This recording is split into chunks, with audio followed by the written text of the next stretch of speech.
back with another episode of Tales from the Riff, and I got fucking friends in the house. Abysm. We got fucking Toby. Hey, what's up, Brian? What's happening? What's going on, man? It's another day in the world, bro. Yeah, another day, but we experienced the launch of Abysm finally. We finally did. How many years, Brian, since y'all been waiting for this? We've been together, 2 years? 2 years. Officially 2 years, but probably longer than that. We've been talking about it. We had talked about it for about we'll get into the story. Yeah. But it's been, I don't remember if it was like, late November? Late November 2020, I think, is when we started playing. Yeah. Shit. Yeah. I remember, it wasn't long after I first went to your house the first time. No. You would trade. You sent me the demos of like the raw demos. Yeah. That via Facebook Messenger, man, and I was like, dude, this shit's like right in my wheelhouse. Yeah. Like I was just mesmerized with the whole black metal. Mesmerized. And like exactly, saw that tied that too. Tied that Celtic cross. Yeah. Ooh. I'm still excited. I just got my box set yesterday. Oh man. Yeah, it's in my room. I need to see those pointy guitars later too. Oh yeah. That comes later. We got business to take care of. Yeah. Come on, Dad. Yeah. But going back to what I was saying, though, I was really taken back by the black metal meets like old school thrash mentality. That was me. Yeah, I mean, dude, like, was that a conscious effort, or is that what just came natural, Toby? So we'll go back in time a little bit. I quit Omega Faction for stupid reasons in the beginning of 2018. At some point, I think it was early 2019, I was kind of gearing up to maybe start another or get back into some kind of project or something. Yeah. At the time, I was giving Brian a ride from work home, and we would, fucking put on whatever the hell I had in my truck and just be like, these fucking riffs are so bad, the typical fucking metalhead fucking shit. I'd always take over his phone and be like, hey, check out this band that I just I ran across on YouTube. He'd be like, man, leave my fucking phone alone. But at some point, though, we started kind of getting into the conversation whenever I'd decided that I wanted to start playing again about maybe him and I starting a band. I knew he was in retirement, so I kind of asked, look, man, like nothing too serious. We just want to have some fun, and we're gonna play like what we want to play, what we grew up on. And I think early on though, the idea was like a black thrash kind of thing. We had discussed a few different bands that we were interested in, and it didn't just stay within the black thrash world, which, I mean, you've heard the music, it kind of ventures here and there. It kind of depends on the song. But kind of the more we talked about it, the more it was just like, man, let's just write shit that we like, and, Absolutely. And hopefully other people like it. If they don't, well, that sucks. Well, I mean, from our first initial conversations, when we first met, we were like, dude, you like this? And I'm like, I like that too. I like this, and then you're like, dude, okay, here's some original shit that I fucking just did, and I was just floored by it. I was like, holy shit. And at the time, you were still looking for a rhythm guitar player, which I was like, dude, I would love to join Abysm. I really would. Still do, but you got someone, and we'll come to that later. You got someone who's joining up the ranks of... Well, it depends on when you release this, because he's... Is he still on the fence? No. He's it's his decision on when he's like gonna be ready. Yeah, like say my name. Right. We'll just call him Dr. Riff or something. I don't know. I am not calling him Dr. Riff. No, but call it Blister it is now. Yeah, it is like the final piece of the fucking puzzle, man. Like, because I was looking at it, and it still may be possible that I play these gigs, just one guitarist. It depends on how quick he picks everything up, which, I mean, the guy, I know the guy, I think. Yeah. I really, it's 2 months from now, man. I think realistically the dude will probably be ready. I have no doubt that if he puts his mind to it, y'all know just as good as I do, he will be more than ready. Yeah. If he's not, though, it's okay. Like, it's not a big deal. Right. But, I mean, you've heard the songs. It's not all the time, but I do tend to write layered riffs at times. You know, I like to. It probably goes back to my love of like Emperor and some of the black metal bands like that. I almost bought Emperor on vinyl today. Nice. You'll Which album? Which album? The very popular one. Okay. The Night Side Eclipse. Night Side Eclipse. Thank you. Sometimes titles escape me, but yeah, it's here in Lafayette. Where? I'm not gonna tell you because I'm probably gonna go. Well, I don't have a vinyl player. I'm just curious. It's at Lafayette Records. Really? Okay. Yeah. Shout out to Lafayette Records because I went pick up fucking. I saw your haul the other day. It was You saw it, yeah. But what you didn't see because I just got it today was I went over there with the intention of buying Wolfpack's all the original recordings of Wolfpack. They have that kind of a selection over there. Well, it was a record store day release. Okay. And they were a participating store that did it, so I was like, dude, I'm fucking on this. Is that the one next to the old Wild Salmon? Yep. Oh, okay. Wait. No, this is downtown. Okay. Okay. Okay. It's like not too far down by Grouse Room and all that shit. Oh, okay. I got you. But anyway, We're already wandering. yeah. This is what we do here. This is what we do. We get off the beaten path and we keep going. It's weird being in the guest seat. You've always been a guest. Well, I've always loved you. Wow, man. I'm just fucking with you. Wow. No. I know what you mean because Yeah. I'm not uh, usually interviewed, I guess. Is the Nah, way to put it. you're helping me with the very underground stuff and interviewing other cats. So yeah, it's cool. I always knew it was gonna happen. You know. Oh, yeah. We both did. Waiting for the release of the music. So that being said, just creates a great segue to hear all of your story. I'm gonna let you go first. Okay. Because I feel as though Brian has the more interesting and long-winded story of That his. would probably be true. Yeah. So let's. You know how it works here. Yeah, for sure. All the way back, right? All the way back, baby. All right, As far as you so- want to go. I'm going to go back to earliest memories that I can remember. Mm-hmm. From when I was little, and I mean little like 3, 4, I always remember music being a thing at my house. I didn't grow up in a house of musicians per se, but like my mom is really into music. My dad is really into music.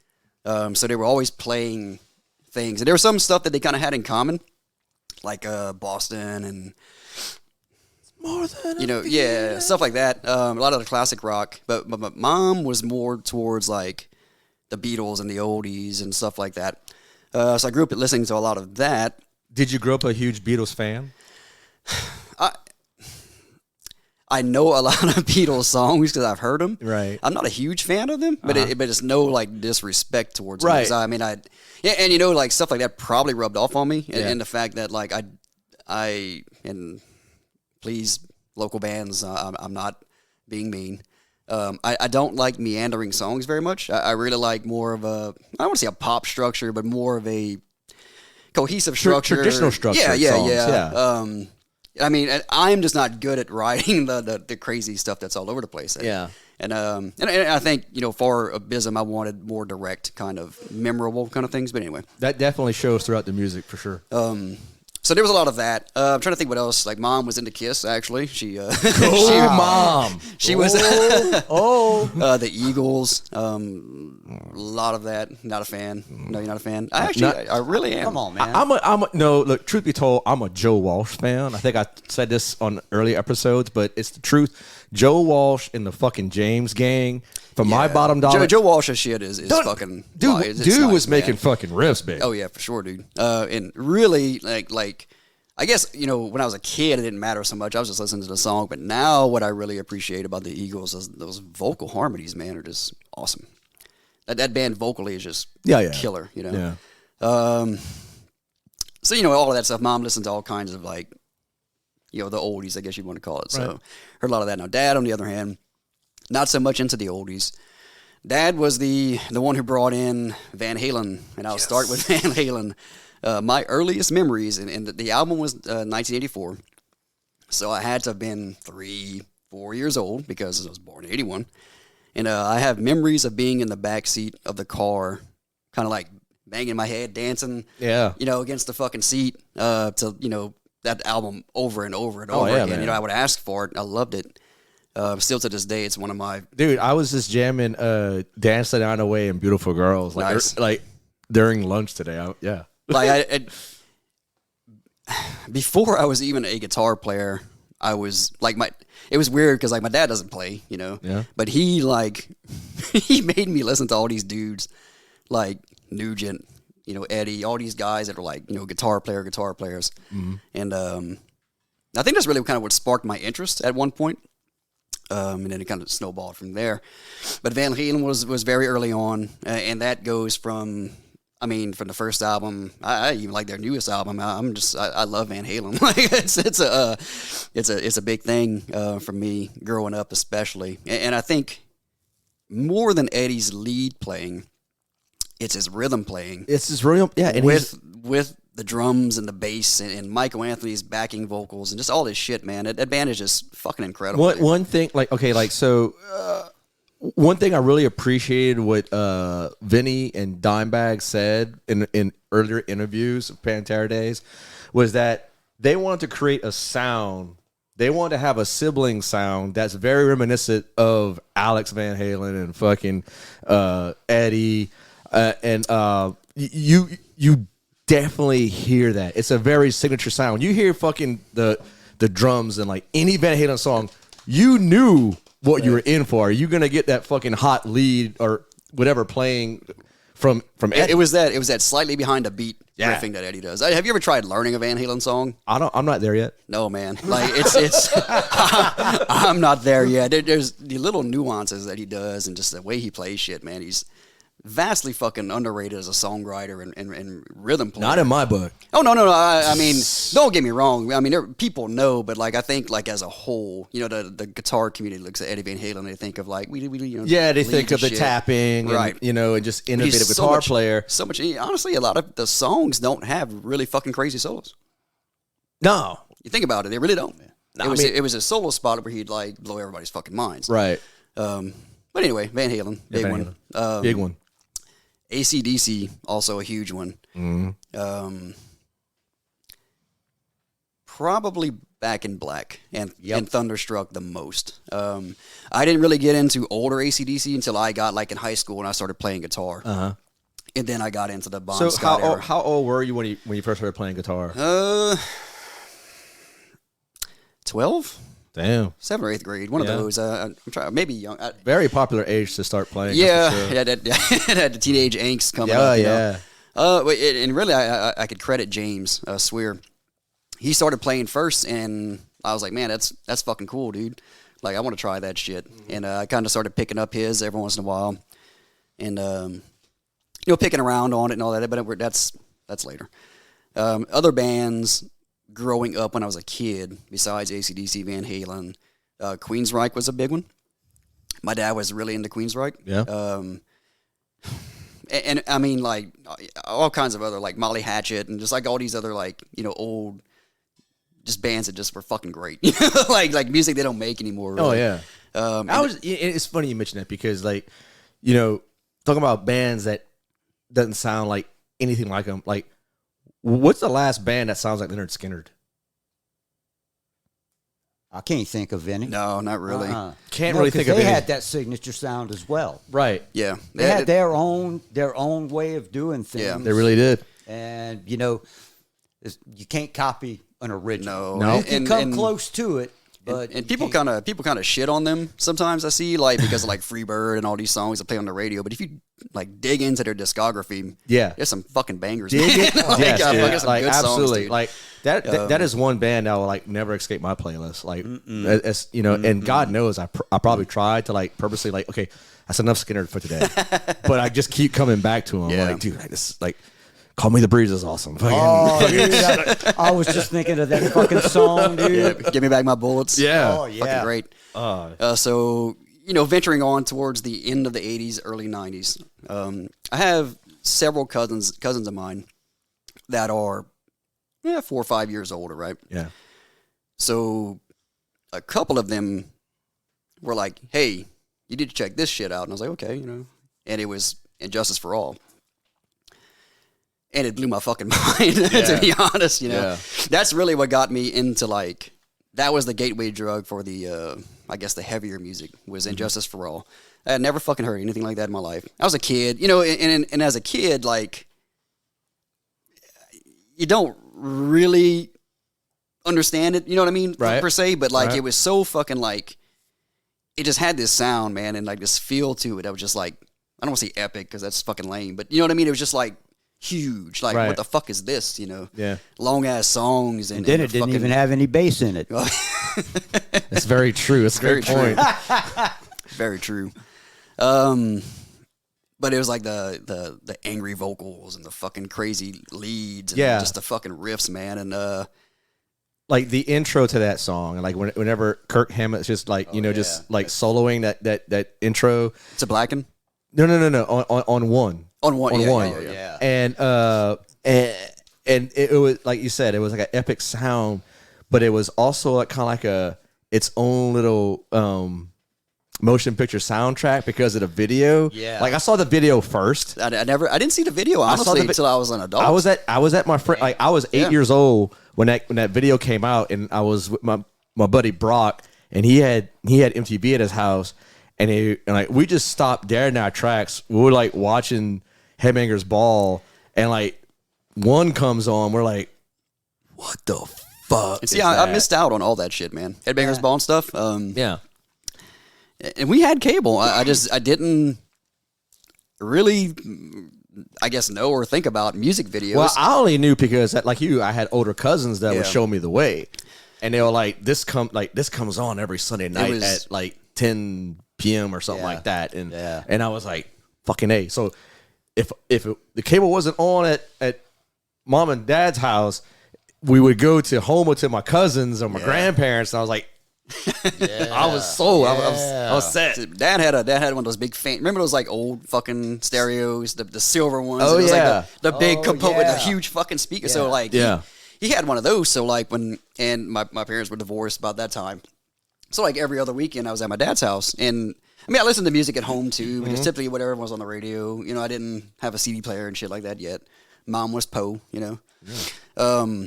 But when I'd go to my dad's, man, he had like racks of CDs, and I would just fucking dig through them and like find a cover that looks fucking cool, right? And fucking slap that bitch on and go.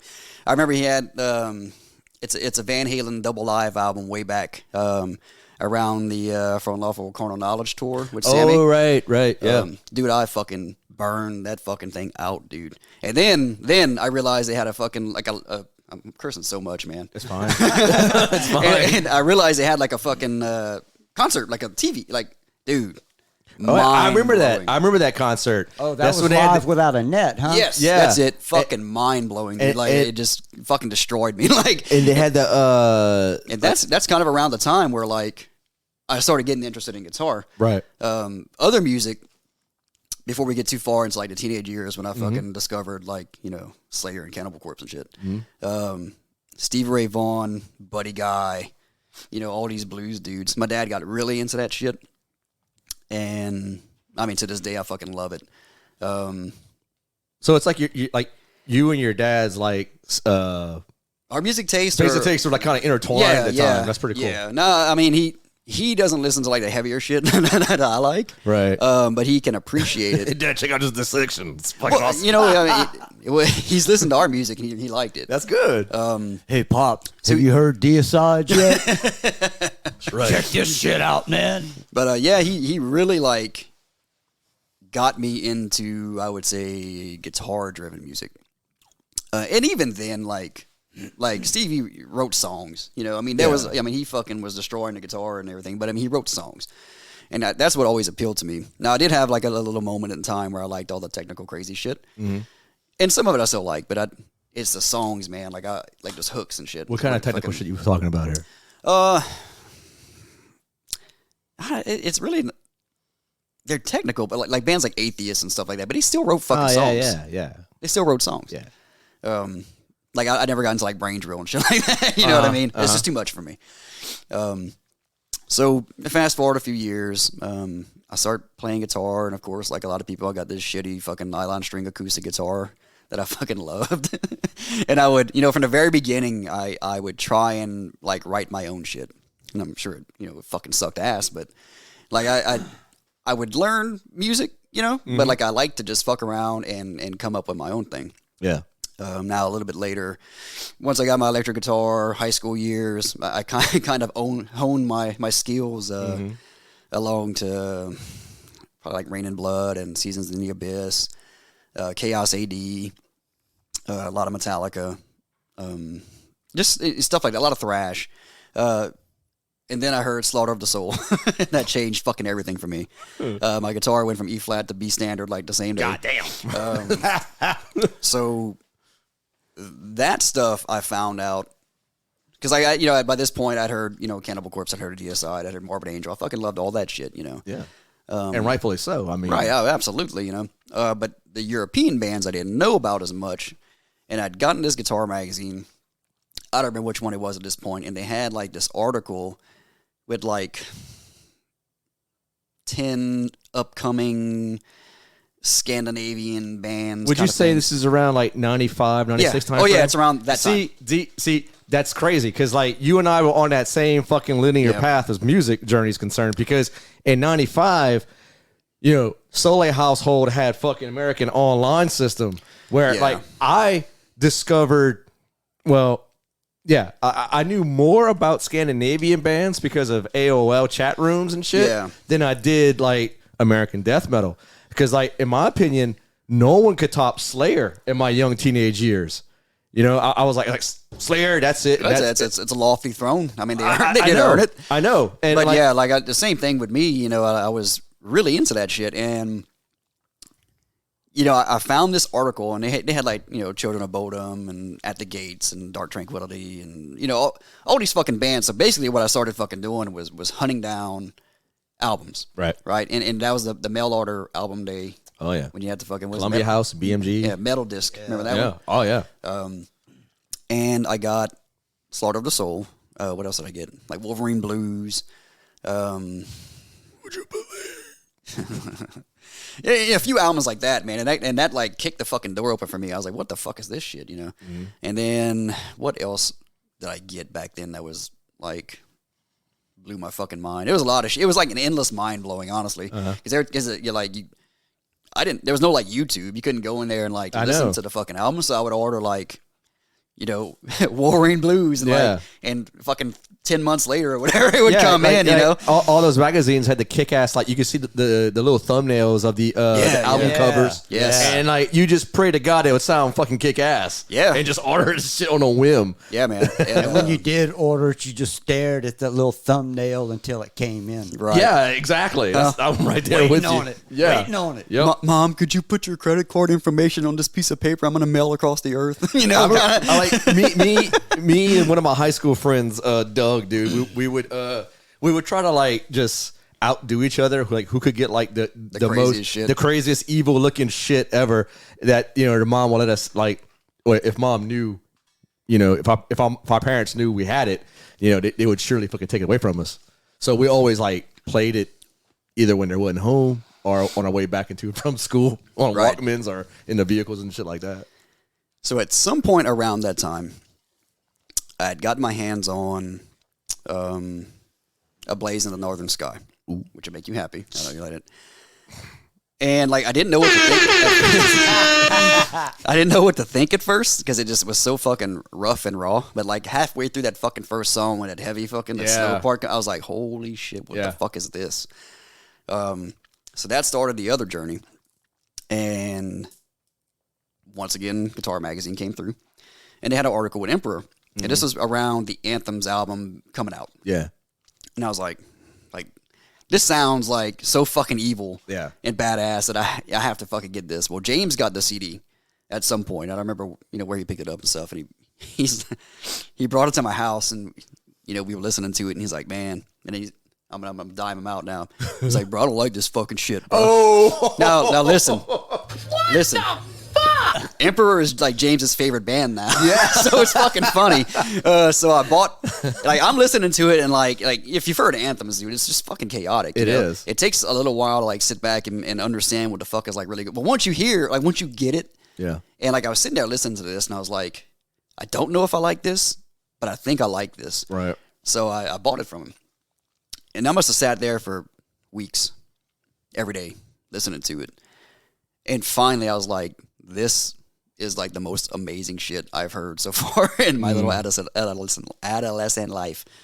And it really wasn't long after that when he got into him. I think what happened with James is 9 Equilibrium came out. Yeah. And he liked that one because it was a little bit more death metal-y, and then he kind of went back. And then, like, you know, I can't speak for James exactly, but... Yeah. Well, we're going to because you're not here, James. But yeah, but he eventually fucking, like, now he's huge fucking... I mean, he's got a fucking... a tattoo from Zyklon that Samoth was in. Oh, yeah, that's true. Yeah, so that's how big of a fucking fan he became. And from there, man, it was just like, okay, Nemesis Divina, Satyricon. And well, I every time you mention Samoth, I just keep thinking about my tattoo when I got it in Norway, and Samoth just like just hanging out, just hanging out, watching Yannicki do her thing on my arm. I was like, and she's like, you know who that is, huh? And I was like, yeah, I know exactly what that is. My pants would have been very tight. That's all I'm gonna say about that. Busting buttons. Yeah, man. And there, man, it kind of just grew, dude. And I started The pants? No, I didn't grow too. Oh, the shit's flying now. Didn't grow too much, you know. It's all right though. Oh shit! But you know, it really. Once I graduated high school and I was able to, like, you know, go toward just like record shops easier, you know, on my own. Mm-hmm. And even before that, like my senior year of high school, when I was working and I was making money.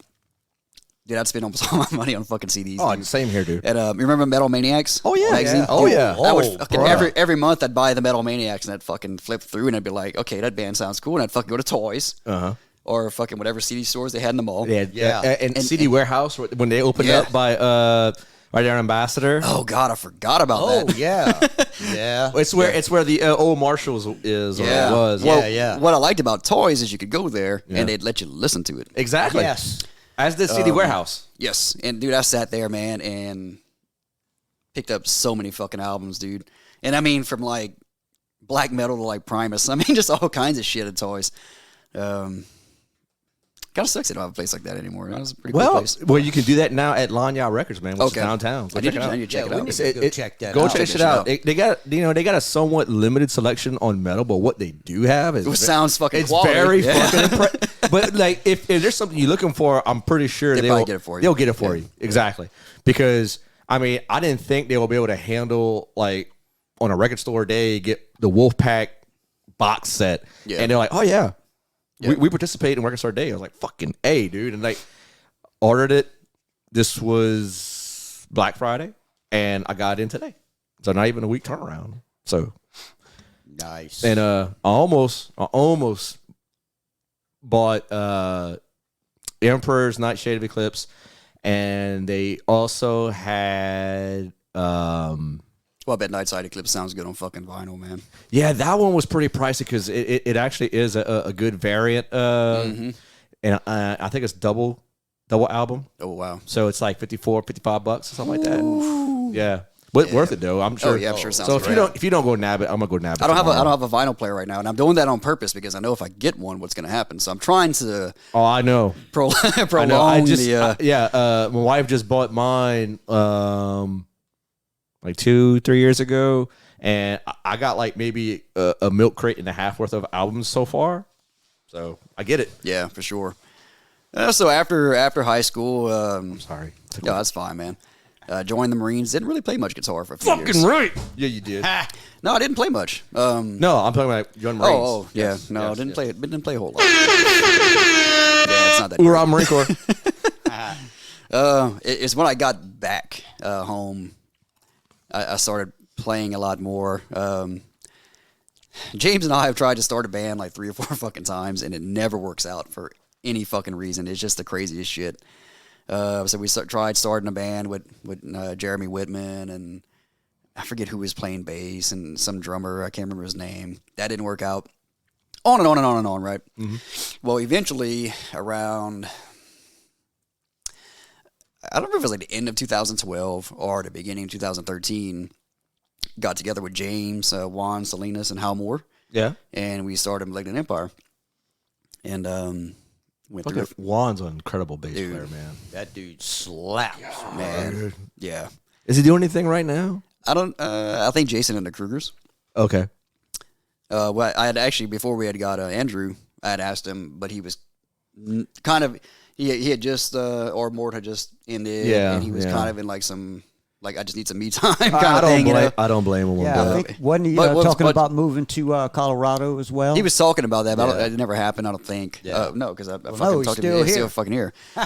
What's funny is like 6 weeks or something after Andrew had already been in the band, he had hit me up. Hey, bro, he's looking for a bassist. Oh, like, no shit. But I mean, we love our Andrew though, so Yeah, man. It's- Andrew seems really pumped and like sincere about being in this band. Like he is, legit. dude. He is, and man.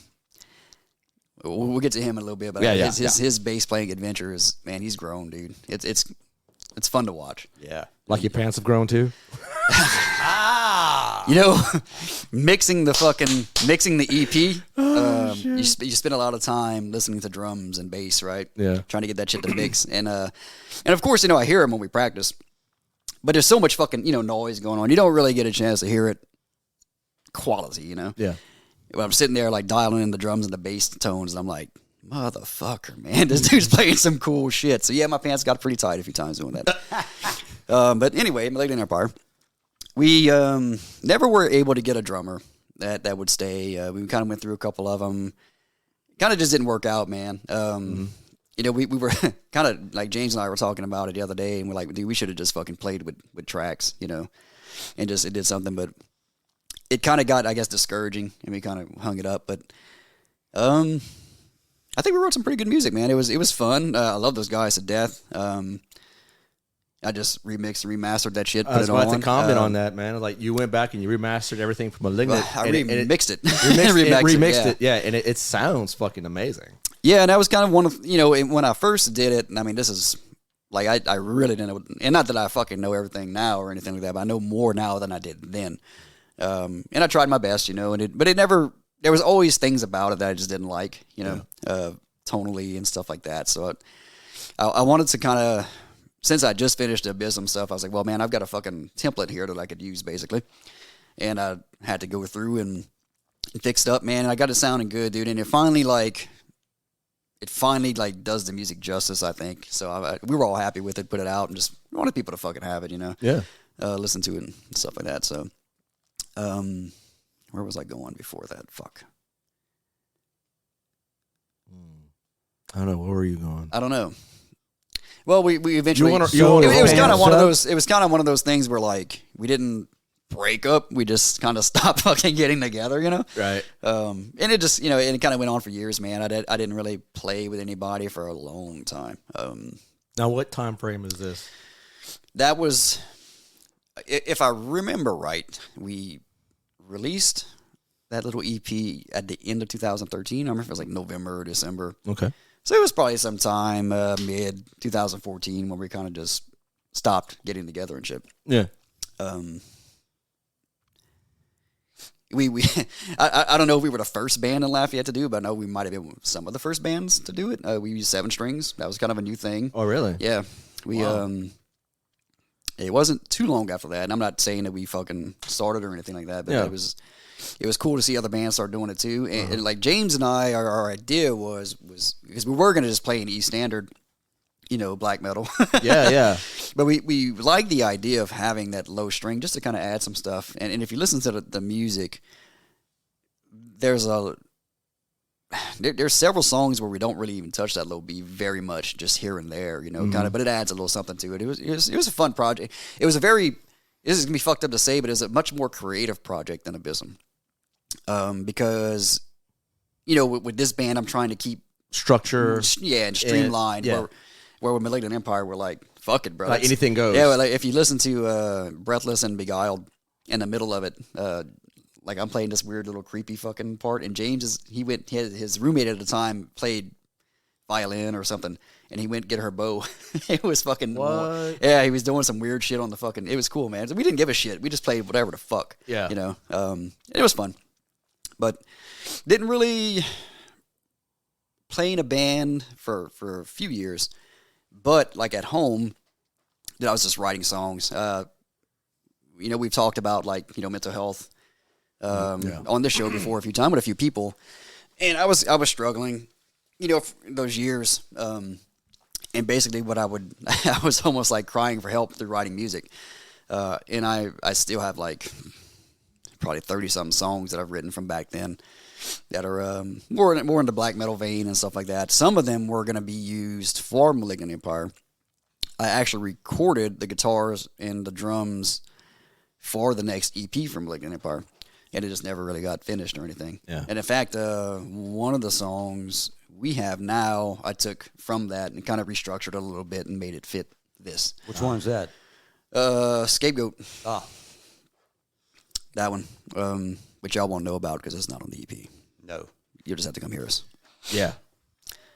So that kind of went on for a while, and finally, went through the old D word, the old divorce, and I decided that like I couldn't fucking sit, Couldn't sit stagnant. No, you had to do something. I had to do something.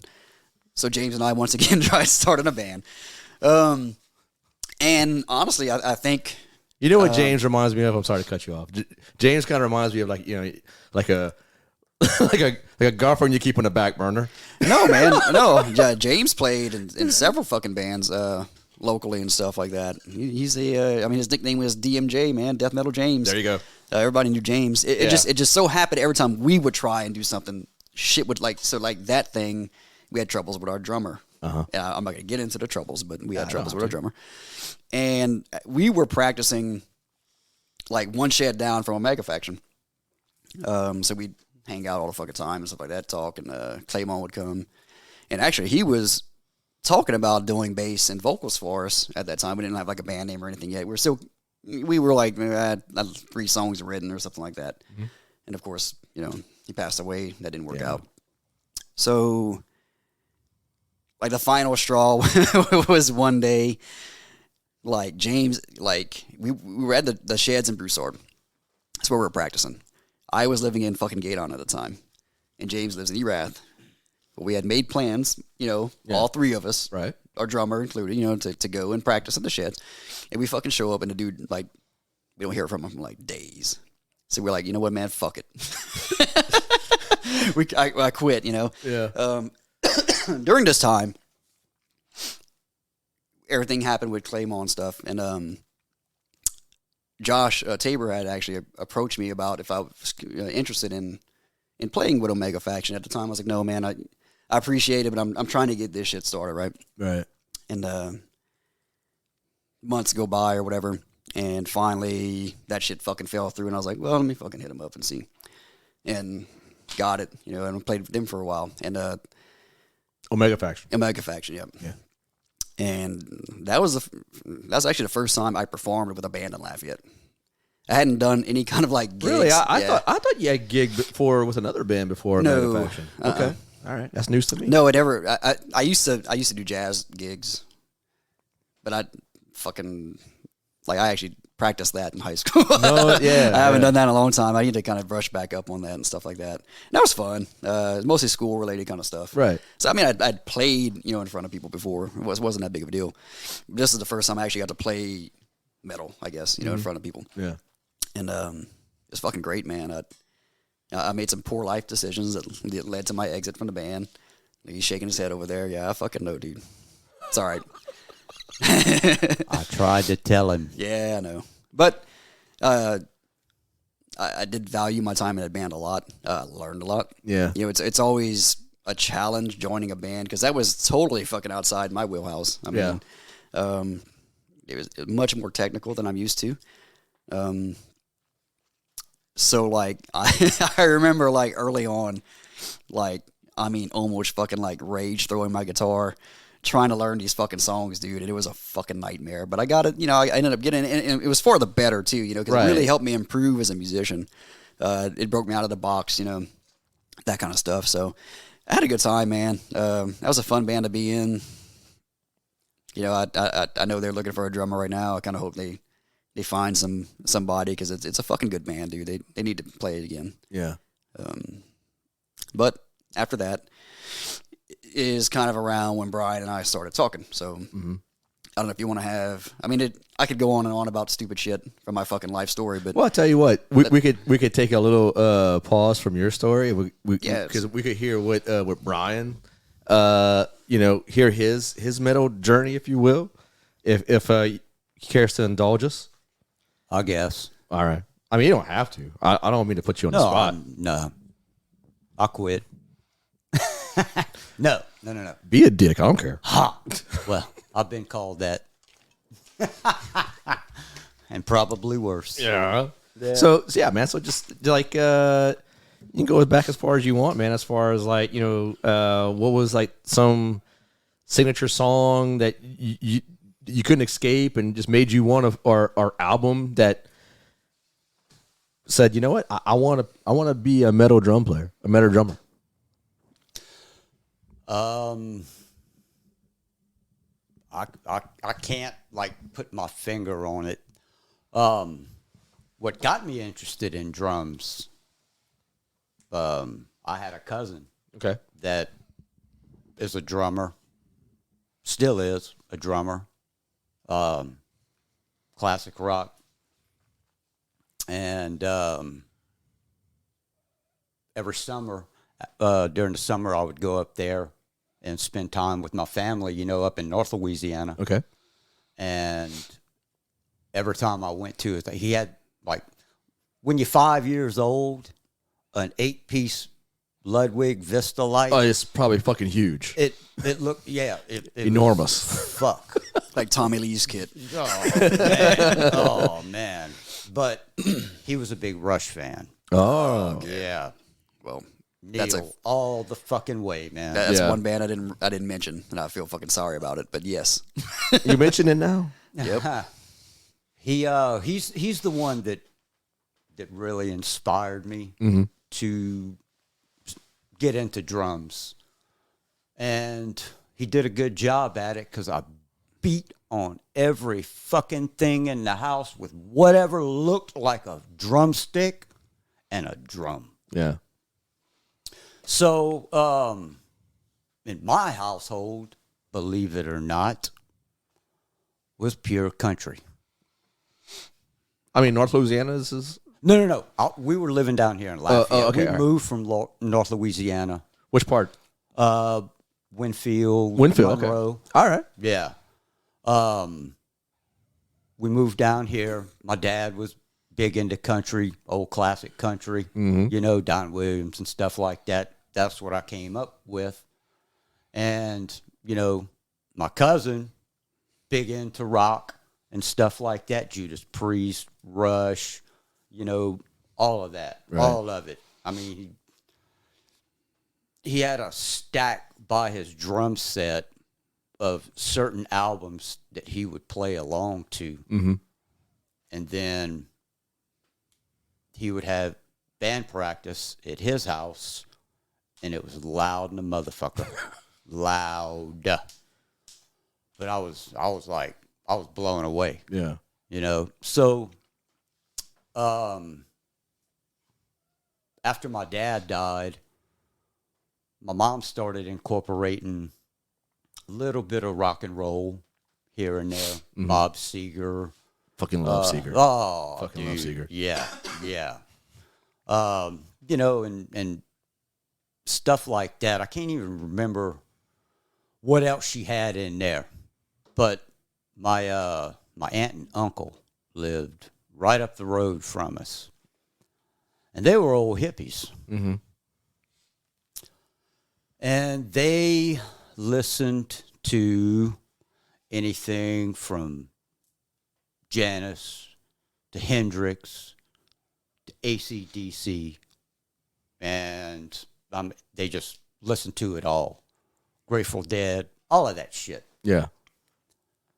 Well, Back in Black was the first album I heard from AC/DC through them.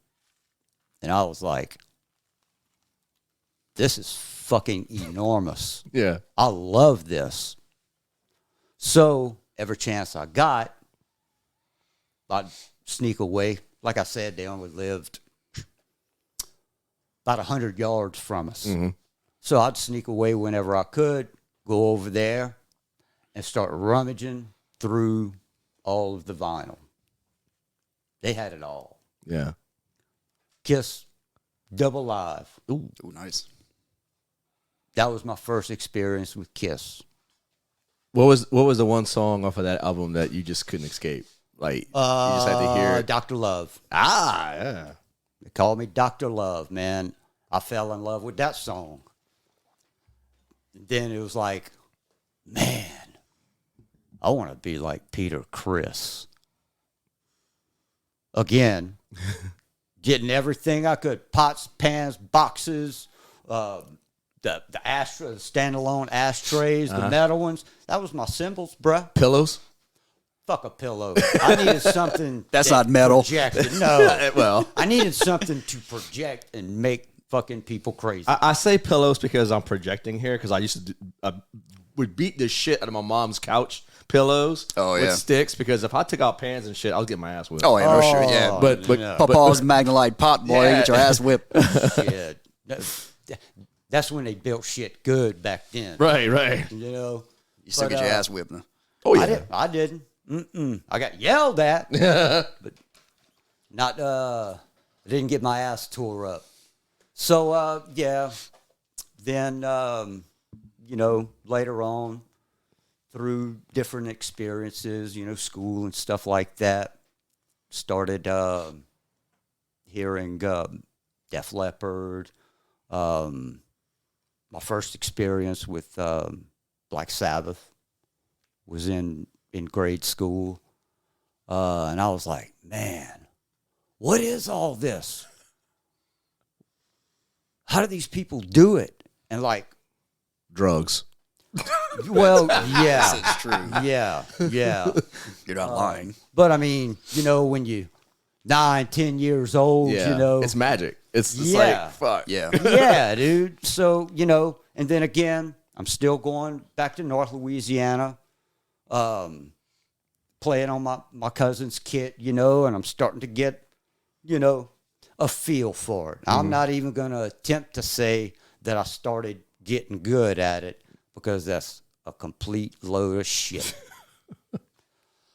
So,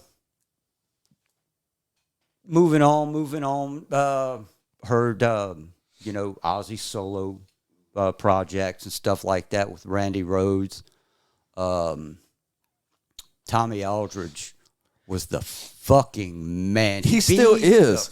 Fucking He's Aldridge, like 900 now? dude. Like I just saw an Instagram reel of Tommy Aldridge. I believe he's 72 actually. He's lying. I know he's got to be older than that. He's got to be, you know, 75 plus. And he was still, he was playing Over the Mountain or Yeah. I saw that on YouTube. I was like, dude, It was some kind of drum show or Yeah. something like that. Yeah. he's playing by himself. He got the backing track on, and he's just fucking ripping it. Yeah. Hey, man. Yeah.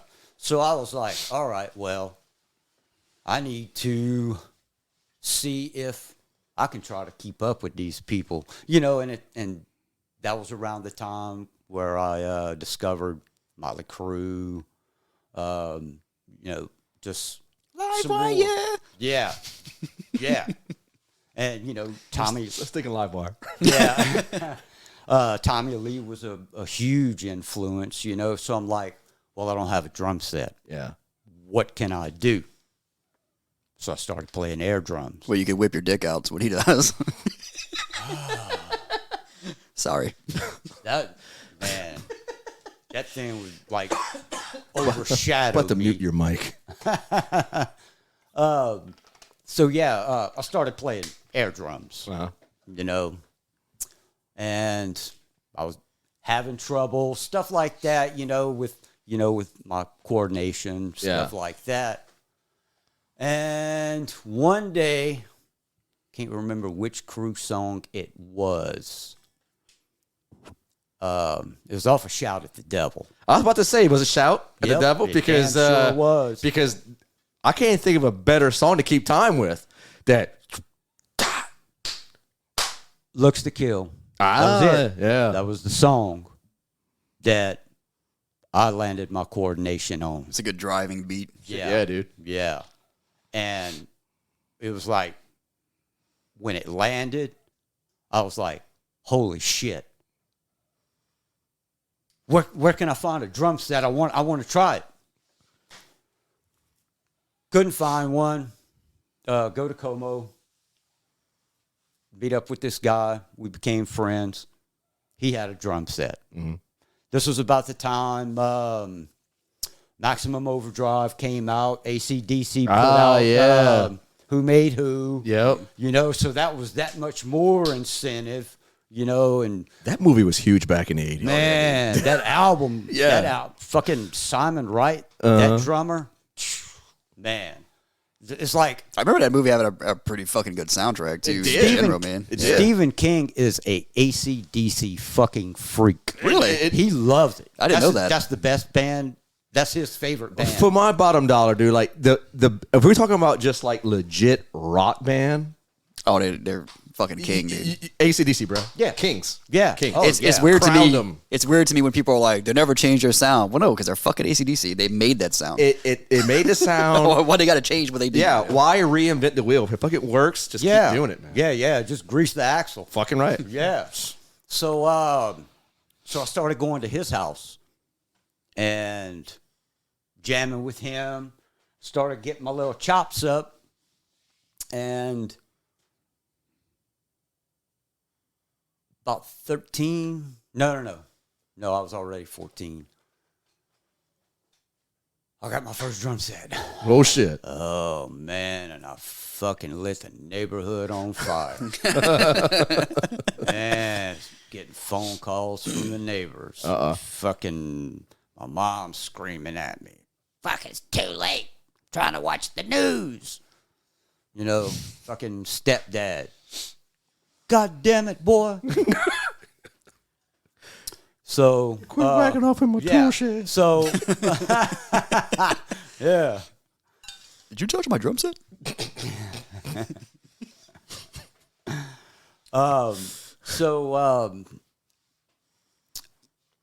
We had a camp out in Port Barry, and it got to the point where they started trusting me at the house by myself. All right. And they would be like, "You're not coming to the camp this weekend, are you?" Like, nope. Nope. And that's what I'd spend all weekend doing. Just playing. And then, you know, those the brushes. Yeah. Wire brushes came with the kit. So like when I couldn't play anymore, I'd play on them. But the neighbors could still hear them. Goddamn, dude. Yeah. I don't know how to use them fucking things, you know? You're supposed to use the soft end. Yeah. Well, I did. I did. But I didn't know you were supposed to drag them and get that soft, you know, jazz sound. Finessing it. Yeah. You know, that old New Orleans, Southern jazz, stuff like that. Gotcha. So just kept progressing. And then I was just chilling out in the room listening to music one day, and my mom comes in with this envelope, and it had a bunch of stickers, a bunch of stamps, thumbnails. Remember that? Yeah. And she was like, "I can't really find anything on here that I want. Here, go ahead. You get so many. Your brother gets so many. Cool." Started looking through them, and what did I run across? Master of Puppets. Oh shit! Shut it down. I had never heard Metallica before. Until that album. Yeah. Wow. Yeah. We got a thing back then, man. That no Yeah. internet, no. Well, yeah. I mean, if it wasn't for older family members, I wouldn't know what a Metallica was. Yeah. And like, I think I might have I saw my cousin wearing a shirt. I think they were still sending ravens to each other. Yeah, when right. Brian was young. And Still writing on stone tablets with my cousin, he had the Kill 'Em All shirt, and I remember that looking tough as all shit. She was hard. Yeah, it was, and it's like I didn't hear Metallica, at least not knowing who they were until I saw that one video, and then I went back and just like, okay, so Metallica got Injustice for All, they got Ride the Lightning, which I really like. I'm in love with Ride the Lightning. Oh man, that's my favorite. Yeah, dude. me too. It's my favorite. But go ahead. I was not able to listen to Ride the Lightning for the longest fucking time because they shut it down. They quit printing it or releasing it or whatever for like the longest fucking time. I looked everywhere for it. Everywhere. Nobody was. It was only available in imports. Yeah. And I didn't have fucking $25 for that shit. Oh yeah, dude. And that was for Back then, that was a lot lot of money too. It really was, man. Yeah, man. Yeah. I remember like seeing like $12 or $14 for like one of the old CD, packages. Oh yeah, where they had the security thing on it. Yeah. And I was like, man, I can't afford that shit. Was that bargain bin? Yeah. So either bargain bin it was or cassette tape, something. Yeah. So it arrives in the mail, and I'm like, what am I fixing to get into? Pop it in the deck. The beginning of Battery. I was like confused because this was supposed to be like stupid heavy. Here it comes. Yeah. And I'm like, what the fuck is going on?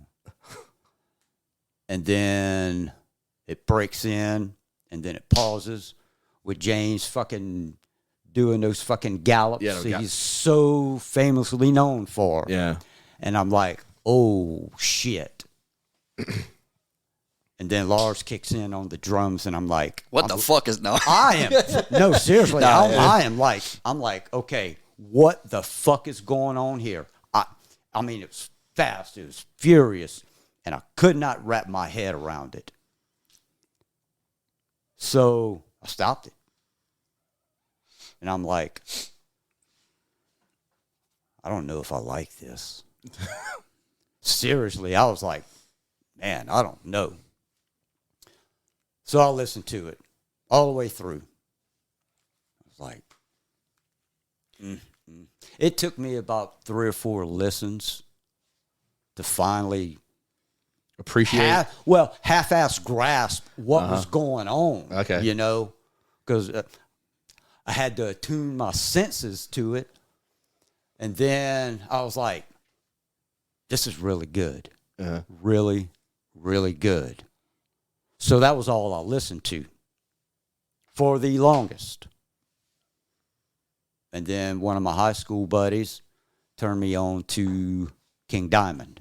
Oh, wow. Yeah. So I was like, oh, man, this is fucking awesome, too. Fucking Mickey D. Mm-hmm. Damn. Not long after that, it was Anthrax. Ooh, yeah, Charlie. That must have fucking blown your mind. That was Spreading the Disease. No. It was not. It was it Among the Living? Among the Living? Among the Living. Because they all came out around the same time. Did that fucking, like that song Indians? Oh, yeah. When it starts fucking, you must have lost your shit, dude. Dude. Again, because they were fucking way faster than Metallica. Way faster than Metallica, dude. And then after, because and Charlie had such a different style of playing. He grew up New York hardcore and stuff like that. So he would ride his toms a lot, and I'm like, I don't know if I like that. But again, you start tuning your senses into, and it's like, this is fucking cool. Right. And then here comes the Mighty Mustaine and Megadeth. Hello, me. Oh man, that Hey, was, shithead, it's the cops.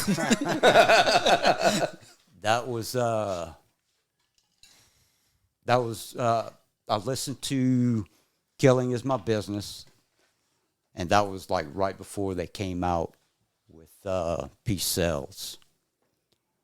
And Gar, I was like, what is this dude doing? Yeah. I mean, jazz drummer. I didn't know that. And he was all over the fucking place. Mm-hmm. I'm like, this dude is outdoing everything I've heard thus far in thrash. And he's constantly fucking like doing rolls and shit like that. Yeah. So then there was that. Then Peace Sells comes out, and I'm fucking floored. You know, that's their best album, in my opinion, anyway. Mm-hmm. So, you know, years go by, and I'm still in this, I still do this a lot. Got into this lockdown, like whenever I'd buy an album. Oh, yeah. That's all all I would. tunnel That's vision. the only one. Yep. Yeah. Yep. And then came across Sepultura. Sepultura. Yeah. Which, Whoa. Beneath Let the me back Remains? Or Yeah. Or Rise. or up. Rise? No, Beneath beneath. the Rain. Yeah. But let me Called it. back up. I was in military school. Oh, were you? Yeah. How was that experience? It fucking sucked. Needless to say, I fucked up more over there than I did in the streets over here. No shit. Yeah, and they thought I was bad. Right Was this here. Borgore Parish or? No. That was in Port Gibson, Mississippi. Oh, okay. All right. Yeah, Chamberlain Hunt Academy. That was my first experience with the Mighty Slayer. And it was Raining Blood. Yes. And again, I was like, what's going on? That was like fucking super fast. Oh yeah, very Yeah. fast, very hard hitting. Fuck, Just Dave was There's like shit. no time between songs. No. either, man. None. It's just fucking None. hammers you. No. So, you know, my buddies are listening to it, and I'm like, who is this? And they're like, Slayer. I'm like, I haven't heard them yet. Never heard of her. And then about that time is when that break came in, and Uncle Dave went, Oh yeah. and I was like, what is that? And I was hooked. Yeah. And then all I listened to was Slayer for the longest time. So Did you go back and get like Hella Waits and Show No Mercy? Oh, and everything? sure. Yep. Yeah. As I found them, I got them. That's the So you would deep dive like into the fucking. Yeah. Well, I couldn't really deep Well, dive. as much as you could back Yeah. like then, like Yeah. you were like, holy shit, Slayer is fucking awesome. I need to find all the fucking Slayer. Yeah. Exactly. And you know, like for Christmas and stuff like that, you know, my mom would buy me a bunch of it. You know, like one year for Christmas, I think she bought me like 15 cassette tapes, and like I was like, oh, Yeah. dude, I didn't leave my room. And so get out of there, go start school in Opelousas at Belmont Academy. And then that's where I discovered Dark Angel, Sepultura, and a laundry list of other outstanding thrash bands. I also discovered Obituary, Slowly We Rot, Yeah. Oh yeah. Deicide. And then it's funny, you brought up Metal Maniacs a while ago, Toby. Yeah. That's where I discovered a lot Yeah, of man. those. Because, like you, I was at the fucking, it was almost like intuition. I would show up just about either the day before or the day of delivery. Yeah, and Abbeville is at Winn-Dixie. Yes. Yeah. I used to work there when I was too. 15. I did too. And fucking dude, like, go- go to their fucking newsstand, and dude, it was like, there it is. Yep. I was fortunate enough to have an Eckerd's Drug, the one right there at Quail Hollow on the corner, and they carried it. And they also carried Metal Edge. Yeah. Oh, nice. And Modern Drummer. And then, Yeah. big one was Circus Circus for me too. Yes. Circus Circus and Circus always had the baddest fucking centerfold posters. they really did. They were fucking huge. Yes, I do like. It was mainly in part the Circus Circus. Like my teenage bedroom at my mom's house, dude, was just covered with everything kick ass. Oh yeah. Whenever I got done with reading Metal Edge or Metal Maniacs or whatever, I'd fucking start ripping it apart and fucking cutting out the members and fucking putting them on the wall, the band members. So yeah, playing along to all this shit. I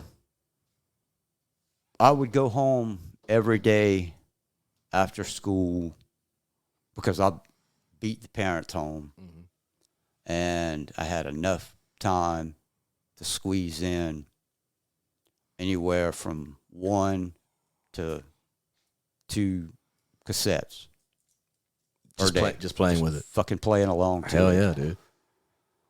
And that was about the time that I got my first double bass kit. And I was going fucking bananas, dude. I was like, oh man, I can't believe this. Yeah. You know? And I was able to do a lot more, you know, with that extra kick. And that just fed it, man. That just kept feeding it. Joined a few little. Not joined. Well, yeah, I did join one band. They are currently now called Unscarred from Opelousas. When me, Vinny Valera, and Mike DeRanger were jamming, we called ourselves Hellion after the Wasp song. And we played, you know, covers, Megadeth, Slayer, stuff, you know, whatever was fucking awesome. And then after that, you know, I couldn't find nobody to jam with.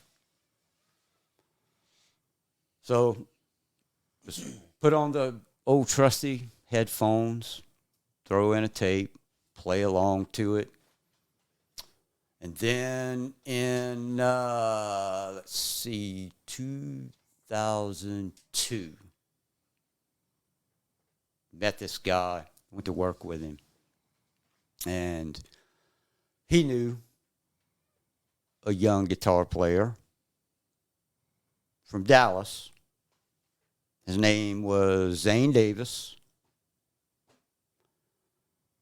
We paired up and formed our first band. Shannon May played guitar. Metal Matt Bilodeau, he played bass for us. We did, you know, a couple of lineup changes. But this was the first time that I was introduced to black metal. Really? Yeah. Okay. Yeah. And this is about 2002, 2003? Yeah, about 2000. Okay. 2002. And I really didn't care for it. Oh, yeah. It's an acquired taste. It really is an acquired taste, man. Yeah. You know, because I was listening to death metal and thrash metal. Yeah. And I was fine with that. And then black metal, it's like everything is just so high end. Yeah. You know. And raw sounding at the time. Yeah. Very raw sounding. Yeah. And I'm like, did these dudes fucking record with a microphone and a ghetto blaster Like or a fucking what? Fisher Price Yeah. microphone or some shit. Yeah. So there were a few bands that I appreciated. Demu Yeah. was one of them. Yeah. Demu was like they were really good. You know, they actually had some substance to their sound. Few others, and no, I was not a fan of Emperor. I'm still not a fan of Emperor. That's what we're listening to on the way back. I don't give a fuck. I'll fuck with you. To me, that was a guitar player's God, band. you should hear the. Huh? You should watch their drummer. No, I get it, and he's fucking badass. But at the time, Oh yeah. At that time, I was like, yeah. And then I met Clément and all them, and Segura, and Clément. That's all he listened to was black metal, and he turned me on to Cryptopsy, and that had a little bit more of a death metal element. And I was like, I can deal with this. The technicality, no. Yeah. So I was being tugged in all directions, with all this new music coming out and everything, plus being in a band playing like blackened thrash, The name of that band was Miscreation. And we played a few shows around town, tried to record a full-length demo, but, money tight. And so we really only have 2 versions of a 3-song demo. And I came across those, I think, last year. Oh, wow. Yeah, just happened across them. So we broke up. Zane went to a band called Headrone. You remember them? I remember them. I remember seeing them on flyers and shit. Yeah. I jammed with Chad and Josh off and on, and a few other people. And see, around 2005,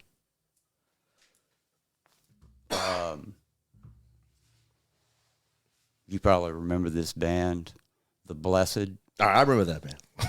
That was about the time that we started kind of toying with that idea. Yeah, this is around 2006, 2007. Yeah, but it was. Well, that whenever I saw y'all. Yeah, because I think we recorded our demo in 2008. Okay, yeah.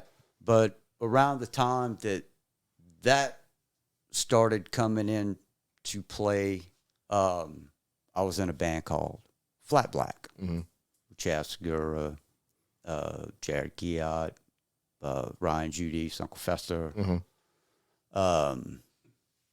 And it just kind of transitioned over to that. And me and I'm not going to mention his name right now.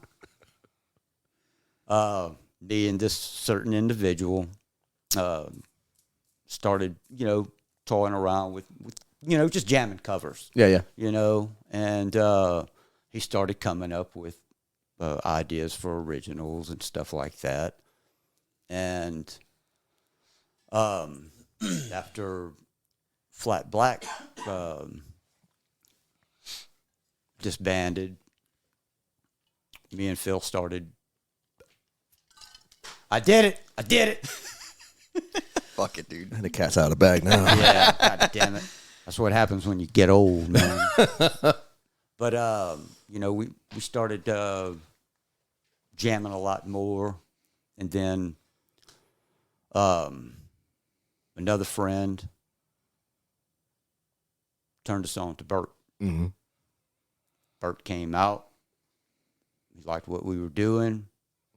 I can't remember if he brought his gear with him the first time. I was there, and he brought his guitar. I know that much. I don't know. I don't think he brought his amp or amp head or anything like that. But I remember it was like one of the first practices because I was hanging out with our boy.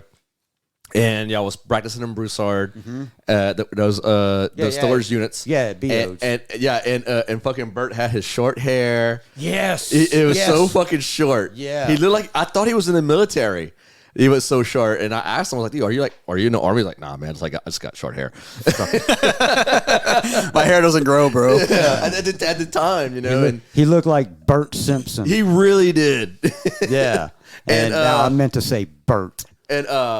But yeah, I remember. I think it was Coburn's that his job Right. that had a lot to do with that. Yeah, and so I remember that first practice and hearing what y'all were putting out at the time, and for that time of my life, I mean, it was just probably the heaviest shit coming out of our area. Yes. like by far. Yeah. I mean, if you take New Orleans out the equation, just pretend New Orleans does not exist in Louisiana at that time, like the Blessed was the heaviest shit by far. Oh yeah. I mean, we Judd would call us to go play at his club and everything, and we have like ska bands and solo acoustic guys opening up for us, and it's like, what the fuck is going on It here? was just a fucking like barrage of fucking violence coming at you all at once.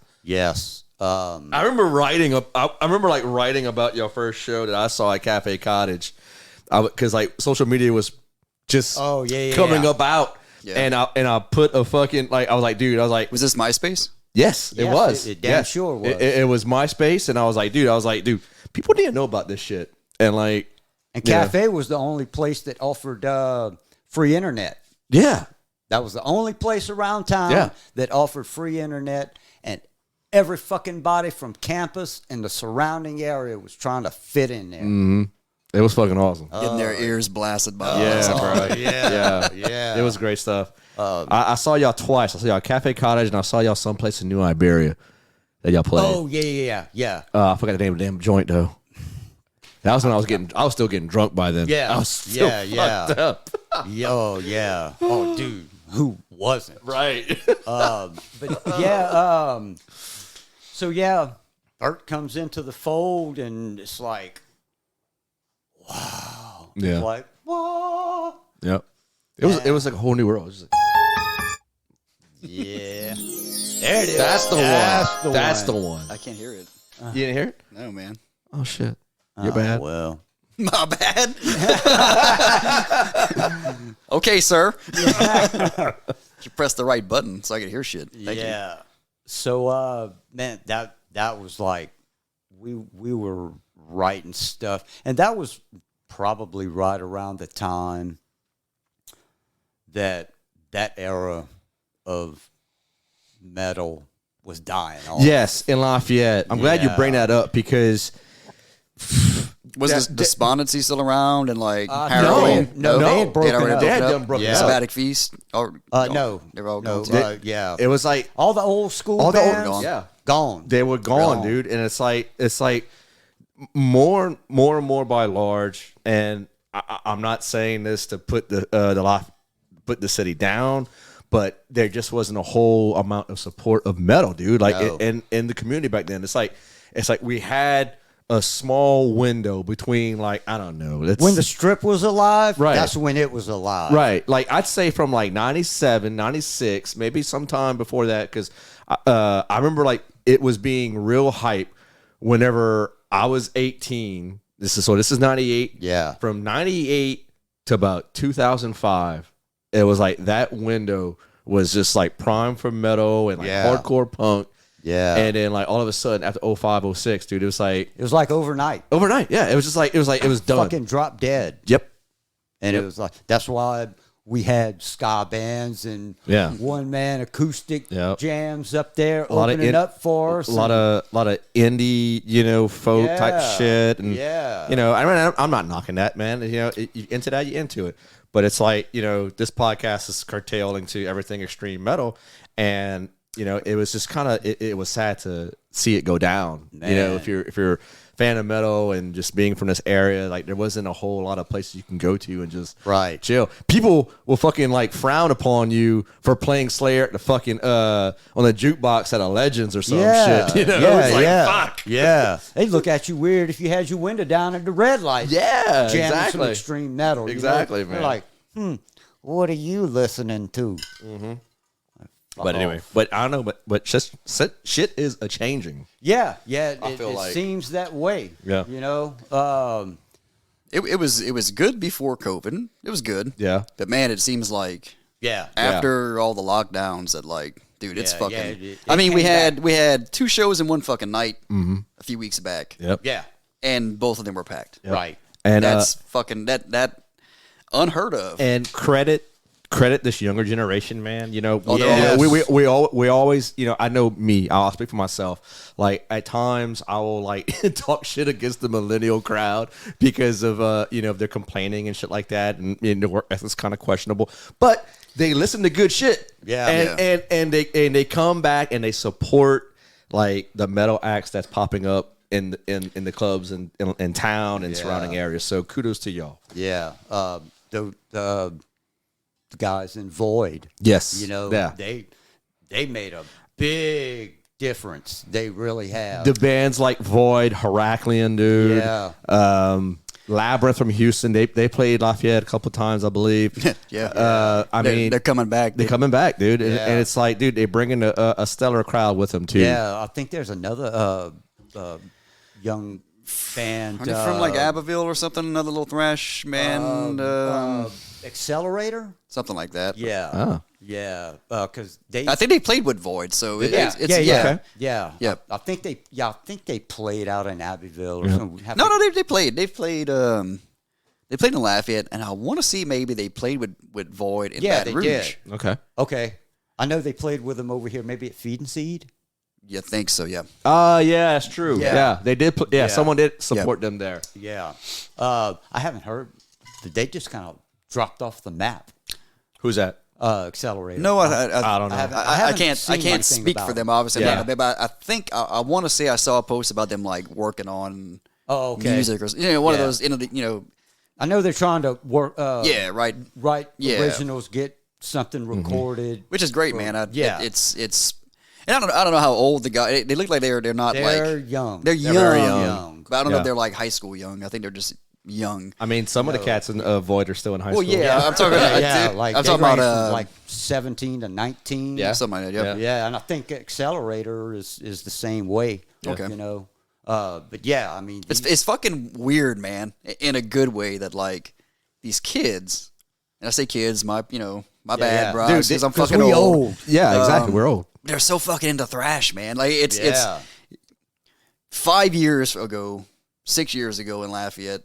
You wouldn't have heard that. Yeah, because they were all 11 and 10 years old. No, man. I'm talking about the music climate was very different. Right. It was really more into like doom and stuff like that. A lot of stoner doom. So it's just weird as shit to me, but in a good way that like we come out of lockdown and everybody's just fucking like Slayer, just like going for it. That's great, dude. Or like it's either like they're either thrashing out or they got like death grind going on in town. Yeah, and I'm not complaining about that. So it's a fucking like we got and they're not younger guys, but like Riot things that got that fucking crust fucking hardcore thing going and shit. Don't get me going. Like I'm gonna make Sean Evans blush.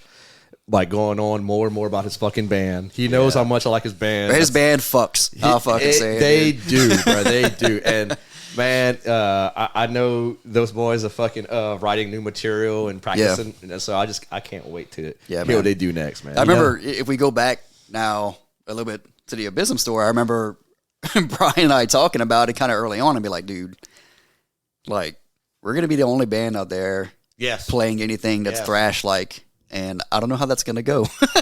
So like this is before Void and like all that stuff, you know. So Well, I'll let me comment on that if you don't mind, because there's Void, who plays primarily thrash metal. Yes. And then you have the Pale Miseries of the world. You got, and I'm speaking just from our town level. Okay? Yeah. I'm speaking on just Lafayette surrounding area. How you got the black metal with like the Pale Misery, Thorn and Crew. They do like this blackened doom metal type thing, which is kind of very reminiscent of like Worm from Florida and all that stuff. But and then you got Writhings, this blackened crust, blackened D beat. Who am I missing? That and you got Cranial Sledge. That's just kind of like all Them dudes. balls They live out up fucking. to their fucking name. Oh yeah. Just balls out fucking cranial. Just Yeah. fucking. It's just heavy as all shit. Yeah. And it's like y'all got this perfect marriage of black and thrash, and there's like I don't think anyone's gonna knock you off all that. If anything, like once they hear and see y'all live, there's gonna be some appreciation for what the fuck y'all do. Because we were laughing the other day in our band chat because Betrayed is I don't want to say it's like totally fucking different than anything else. But it's not really much black metal in that song really at all. It's more of like melodic, like thrash. melodic death metal, like At the Yeah. Gates or something like Yeah. that. Yeah. With some thrash in it. Where like some of the other songs are like way more, man. And it's not a knock on the song. I like the song. Yeah, right. But it. I think we chose that one just basically because it was the first song we wrote. Yeah. To put it out as the first single. That was we started working. But there were other songs we were really debating on putting out as a single. But it's like, no, let's hold them.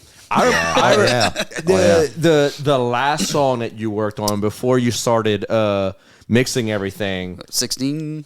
The very last one. The very last song that you fucking wrote, and I was like, holy shit, dude! You got real into your bag with that one. Like, it sounded really good. Not like, I mean, the entire album fucks. I'm gonna let you guys know again, and I'm gonna let the people know that it fucking. You talking fucks. about the EP or the last song I wrote that I showed you? Everything. The demo. Everything. The demo. You gave him the demo. Yeah. He's heard everything. I heard everything. I heard everything from top to bottom. Mo is one of Well, my I test figured that. subjects. Yeah, he's one of my test subjects. And like, dude, like, There's a small circle. It's like it's some guys I know that don't live here.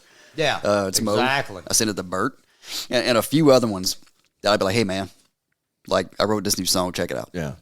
And Because it kind of helps me like get an idea. Like, am I fucking this up or is it okay? Nah. And I tell Toby this. I tell Sean from Writhings this. Like, dude, like collectively, y'all two guys, y'all write the fucking music that I wish I could fucking play and be in a band. But until that time comes, Writhings would be so fucking fun to be in. Dude. oh It's my just god, yes, dude. It's just so mean and just it'd be great. Yeah. Like I keep every now and then I'm like Sean, let's do a project. He's like, nah, man, I'm too fucking busy. And he is. He's a busy man. Yeah. This morning, trying not to get too far ahead of myself, but this morning, I took a deep listen to Glacial Coffin. Oh, Oh, dude. man. Yeah. Them dudes fuck really hard. They do. I was like, Shout out to John. John. oh, bruh. My boy Benton on bass. Yeah, bro. Hey, you guys And Mike, fucking rip, dude. Mike, and I mean the entire crew, man. They fucking every time I see him, I'm never disappointed. Yeah. I not once, not 1 inch of disappointment, man. The music they write is very much like I don't say like what I write, but like it fits that similar mold where I'm like, that would be the same. that would yes, like you know what I'm thinking about it's like a seamless blend of like different styles and stuff, and that's like what I try and do as well too. Right. Man, if somebody put together Abysm and Glacial Coffin on the same bill, I'm gonna buy that fucking ticket. I mean, 10 out of 10 times I'm gonna. John, let's make it happen. Yeah, I don't know. We've got next year. We'll see what happens. Yeah. I mean, 2023 is gonna fucking kick ass, dude. I mean, for y'all, for everyone that's in the music community, really excited, and I'm excited for us. Obviously, I just want to get back on stage, man, and share the music that we've been working on for fucking years.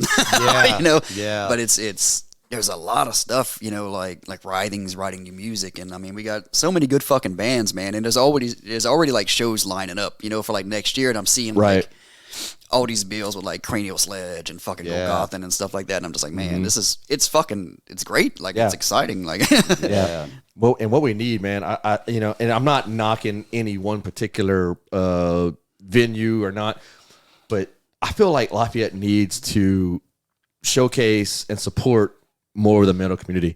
I mean, we have, we do have like one venue that's a constant. Don't get me wrong. Bands play there because, dude, I mean, that's just what we have. And my end point is that we just need more venues. We need more support, and because there's just too much talent, and some of that talent is right here in my room, Toby and Brian, and I feel like behind us. No, man, like y'all two, you damn so modest. A lot of people doesn't get to see that, as often. I mean, fuck it. New Orleans is always going to be New Orleans, and like they have more than their fair share of capacity to showcase bands. Yeah, but I've heard talking to Apollo, the lover of pointed guitars. Don't stand too close. That he, one of the times they were over here playing, and this is not a knock on the New Orleans music scene, but he said it's kind of tough sometimes. He's like, it's not what you would think, venue wise and stuff like that. So I remember a few years back that the city was kind of waging a war on music in general. In New Orleans? Yeah, man. The city council was like all these fucking, it was stupid, dude. Yeah. Like New Orleans is like a fucking music city, dude. They were regulating all these fucking shows with like because limited hours and stuff like that. Oh, but if this is like during the COVID time? Like no, it was before. Before. Yeah. Oh, okay. Wow. I don't know that it maybe resolved or something like that, but I remember like people were bitching, musicians, and not just like metal guys, like jazz guys, because country and all this stuff. Because those people over there make their living doing that. Yeah. So they were shutting them down at a certain time. They were shutting them down at a quarter, if I remember right, too. Like there was like, how you gonna have no, man. Chasing them off the streets, the street performers. Yeah. Couldn't do that no more. It may be different now. I mean, I don't, I'm not a resident, so hopefully they fix that shit because that's fucking dumb. Baton Rouge's music scene is starting to pick up again. Yeah. Being that it's a college town, it's kind of like the same thing that happened over here. Metal, it wasn't just, it wasn't accepted anymore. Right. And once those bars that showcased metal started closing one by one. Mm-hmm. Yeah. That was it. Keith just hit us up on the chat. He said somebody's asking if we have vinyl. Come on, man. It's our first fucking demo, dude. That'd be great, man. Maybe one day, we got some vinyl tape. That'd be pretty sweet. Yeah. Hey, Mo. Yeah, I'm listening. I got to hit the can, man. Go ahead, dude. It's right there. All right. It's just right there to the left. Yep. It's all good. Yeah. Well, I thought we were going to take a break. Well, we are, and that's what I'm doing. I'm trying to find. Abysm. Okay. I'm trying to find y'all stuff and things on Spotify. I thought is it on there? Yeah, it is. Yeah, it should be on there. Okay. It's probably going to be they do Abysm Betrayed. Yeah. Ah, okay. Yeah, that's what I had to do this morning because I had a fucking hell of a time looking for it because they got two other Abysms.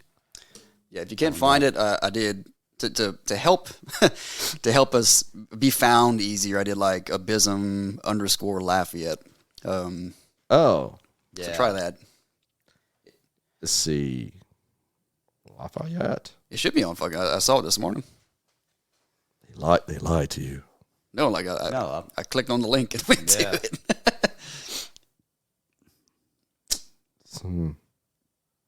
Can you just send me the Yeah, just send me that because I don't want to keep people waiting. I mean, I can. I mean, you could just edit this. I mean, Man, I'm kind of done with editing now. You know, Let it go. Just let it fucking go. Let it all hang out. yeah. Oh, yeah. Fuck What them I did kids. this morning is I punched in betrayed. Like I found it right here. Yeah. Um, Betrayed by Abysm. okay, I'm about to send you the link. Because they have Send me that link, bro. I'm about to send you that link, boy. Send that link, Sha. Payao. Yeah, you know how weird it feels going and liking your own band. I mean, you got Follow, to. yeah. I added myself. Yeah, for There we that. go. I'm like, man, this feels kind of off kilter for me, you know, because any other band that I was in, we didn't have, you know, much of internet. To be honest, I added it on Apple Music. I don't have a Spotify account, but I'm gonna have to get one and look at it. I added it on Apple Music, so whenever I get the the musician account, I could make sure it looks good when other people are looking at it. Yeah. So 30 secrets revealed. Yeah.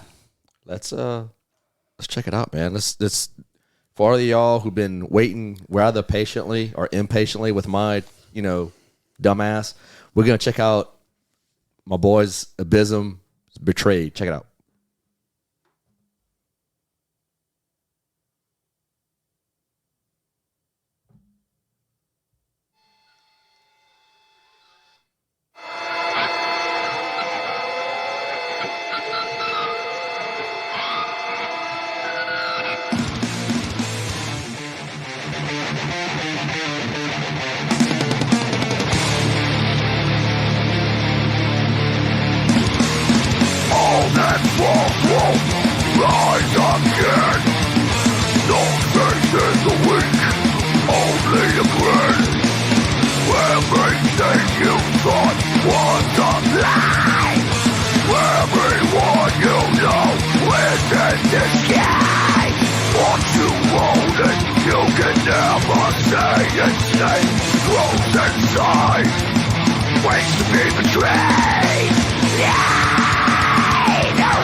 As they close to bury you when you're blind. When you're blind.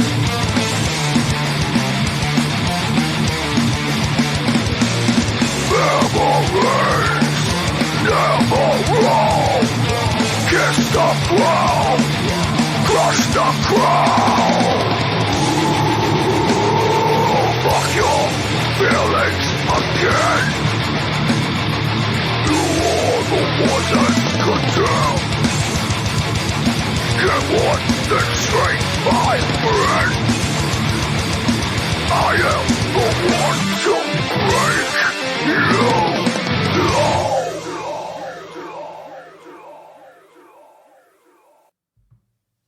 Bruh.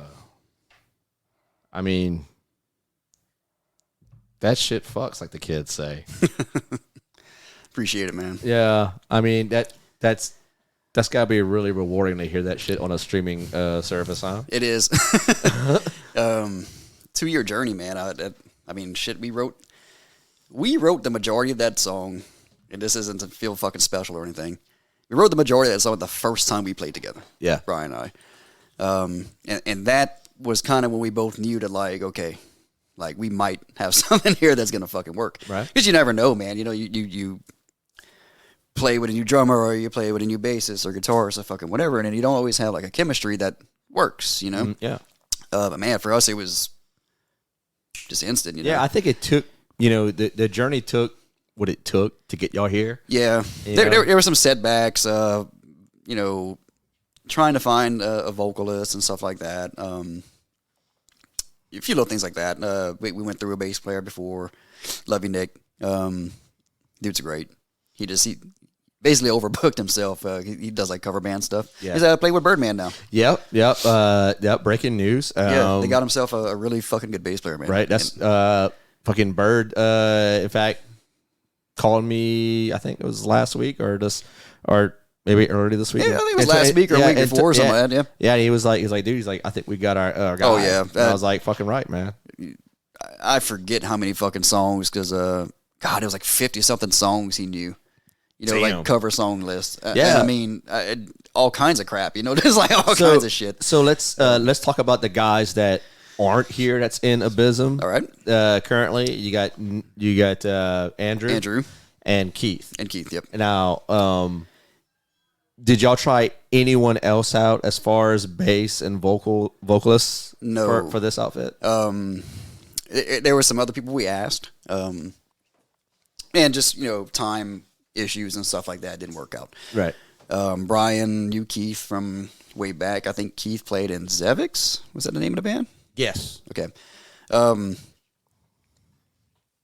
And I think him and Ricky were kind of fucking around with something several years back and stuff like that. So Brian was like, man, I got this dude, Keith, that I know, you want to try him out? And I was like, yeah, sure, man. Like, what do I have to lose at this point? Exactly, yeah. And, man, it's worked out, Keith kind of comes from a different background musically. He's more into... He sounds ferocious. Yeah, man. Dude, he's like, I know he likes Lamb of God. He kind of grew up with he lived in New Orleans. So like early, so he grew up with a lot of that stuff. So like a lot of punk too. Yeah. So jumping into like this stuff is a totally different fucking world for him. But he loves it, man. And let me tell you, dude. So in rehearsal, I stand, Brian's right here and Keith typically stands right here and his fucking vocal wedge is like, those high notes, man. I feel fucking bad for people in the audience when we start playing because that dude wails, son. That's good. It is fucking loud, man. It's great. He's such a fucking cool dude, laid back, and just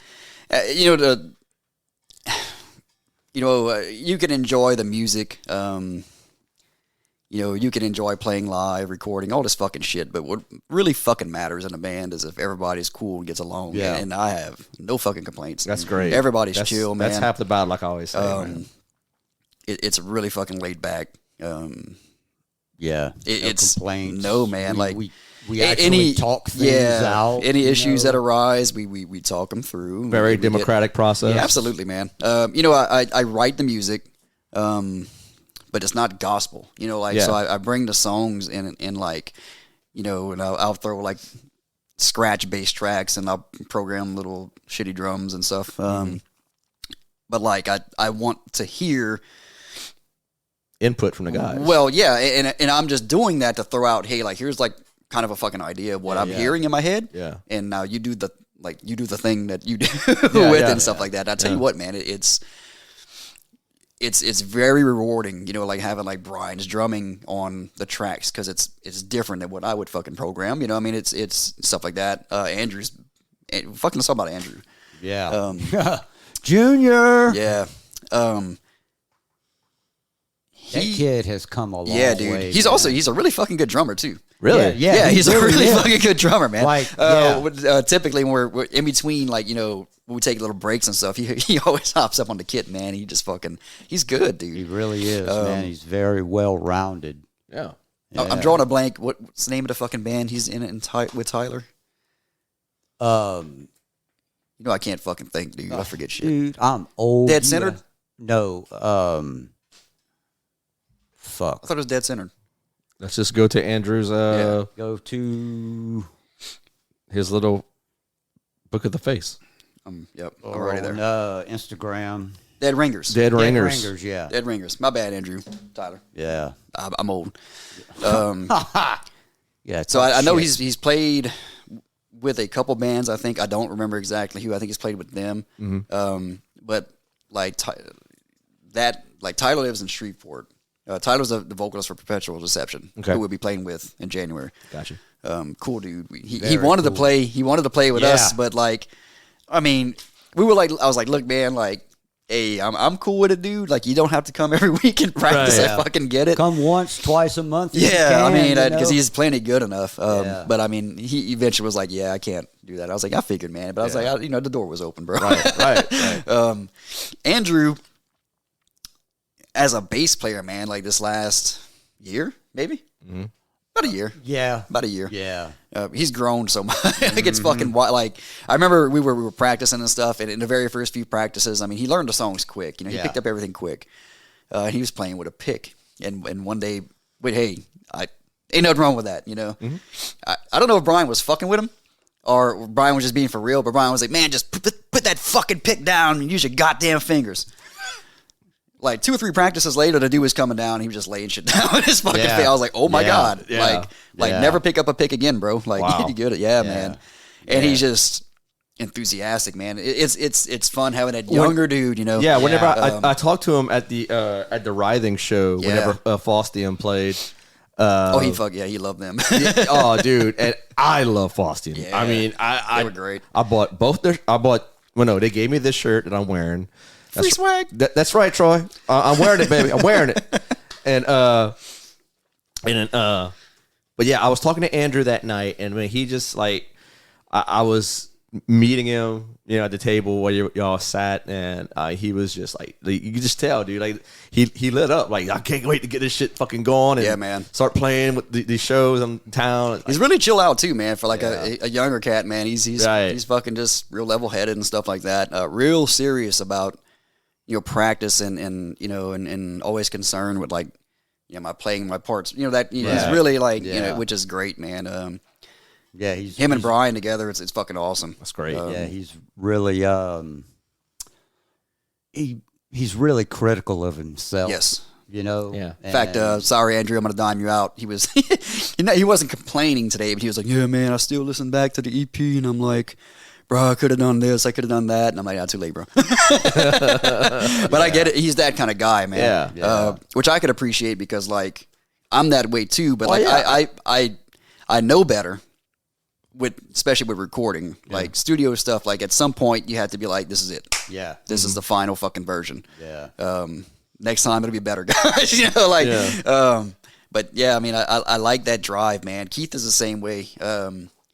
When he came lay down the vocals, man. That motherfucker right there. So I'll tell you the second track on the EP, he laid down in almost one take. Yeah. Wow. He fucked up one little part, and I mean, it was just because he kind of ran out of breath because he had been going for fucking the whole thing. Yeah. And we went back, edited that one part, done, dude. I mean, it was stupid, bro. That's insane, man. Brian was filming some of it, and I was looking back at Brian. I was like, bro, because I had my, Keith and I had the headphones on, and I'm sitting there just like, Like, yep, he's got it. Yep. I was like, holy shit, he's still fucking going, you know? I figured, you know, because I told him, like, hey, man, like, do some lines. When you need to stop, let me know. Because, you know, it's a studio, dude. Like, it's not live. Yeah. You know, it was great. No, he like, fucking... this got motherfucker it. blew through Yeah. them songs, man, in like no time. Yeah, it was very, I was like, very happy with that. yeah. Speaking of studio, it creates a great segue into, you know, I want to hear what's y'all favorite 6 studio albums or EPs that y'all just can't live without. Whoever wants to go first. Go ahead, Toby. Toby. Okay. And so, it could be metal, it could be non-metal. well, yeah, you know? what I'm going to attempt to do, and I know I'm going to like think back later and be like, oh, fuck, I forgot that one. Oh, fuck, I forgot that one. I'm going to try and pick 6 albums that I would say shaped me as a player. Yeah, all right. Same here. I'm going to start with the first one, and is the shirt that I'm wearing. Dissection. Storm of the Light's Bane. That's a fucking brilliant album. And when you hear the rest of the songs, not just on the EP, but what we're playing, you'll definitely know Yeah. that I like Dissection. And it's not that I'm sitting there ripping off Dissection riffs, but the influence is very notable. There was, you know, first time I heard them, it's like I couldn't put my finger on like what the fuck, like I loved it, but I was like, man, this is just so melancholy. Like It's- you know, it's It's Sweden's best take on it's- fucking black metal. It's cold. Yep. Like it is like that. My favorite fucking song is not Frozen, Soul Reaper. Yeah. Man, that fucking track, dude, kills me every fucking time, and it is like icy fucking wind cold, man. His voice, big influence on me for vocals. He sounds like some ghoul rising out of a crypt, rasping at you that he's gonna eat your brains or whatever, man. It's fucking awesome, dude. Yeah. And the guitar, you know, the a great mixture, comparison. the mixture of like the kind of thrashy stuff with like some of the death metal influence and like the Iron Maiden harmonies, you know, along with the black metal. You know, it's kind of one of those bands that like maybe younger kids would be like, oh, everything sounds like that, but like everything didn't fucking sound like that in 1996, dude. No. Nothing. Like, I'm sorry to tell you. And what's fascinating about Dissection, and y'all, Brian brought up Glacial Coffin. Yeah. John LeBlanc had no idea they fucking existed. Wow. Yeah. Really? Like up until he came to this podcast. Holy shit. He had no idea because like he knew that there was a bridge between symphonic death metal and like, you know, some Swedish black metal. Yeah. But he didn't know what band tied it all together. You know, it's fucking Dissection. They're not very symphonic. They don't have very much keys or anything like that. To me, they are like a bridge between Mayhem and like, because they're from Gothenburg. Right. Dissection. So Yeah. like the At the Gates and the Dark Tranquilities and the In Flames. Yeah. They kind of like almost bridge that, you know, That's what I'm in saying. a way. Yeah. And man, like a lot of those bands from Gothenburg were also big about this, the acoustic fucking The acoustic intros and interludes and stuff like that, Yeah. man. And It's like what dude, I could listen to Storm of the Light's Bane over and over and over, and the Somberlane too. Yeah. And actually Rain Chaos too. I like them all. Yeah. Big influence on me as a guitar player for sure. Moving on. Second album. I'm gonna go with Rush, Hemispheres. Oh, fucking brilliant. Yep. I don't even know what to say about that one, man. And it's a tough choice between that or Moving Pictures or 2112. You can't go wrong with any Rush album. But can you? to me, it's I don't know. All right. dude, I like their fucking 80s fucking new wavy kind of shit. Yeah. I'm down with it, Yeah, dude. Yeah. They can't. Yeah. They could do no wrong to me. La Via Strangiato. Yeah, but it's circumstances, dude. I Yeah. fucking love that song. It's a great song. It's a great song, and Rush are great. I mean, I'm picking that album because I like that one a lot, but like I could pick any one of those from that time frame and been okay with it. Mm-hmm. Huge influence on me actually with some stuff that maybe people wouldn't pick up so much in this band, but like with Malignant Empire, a lot of how Alex Lifeson will kind of jump back and forth between the low notes and the high notes and arpeggiating the chords and stuff like that.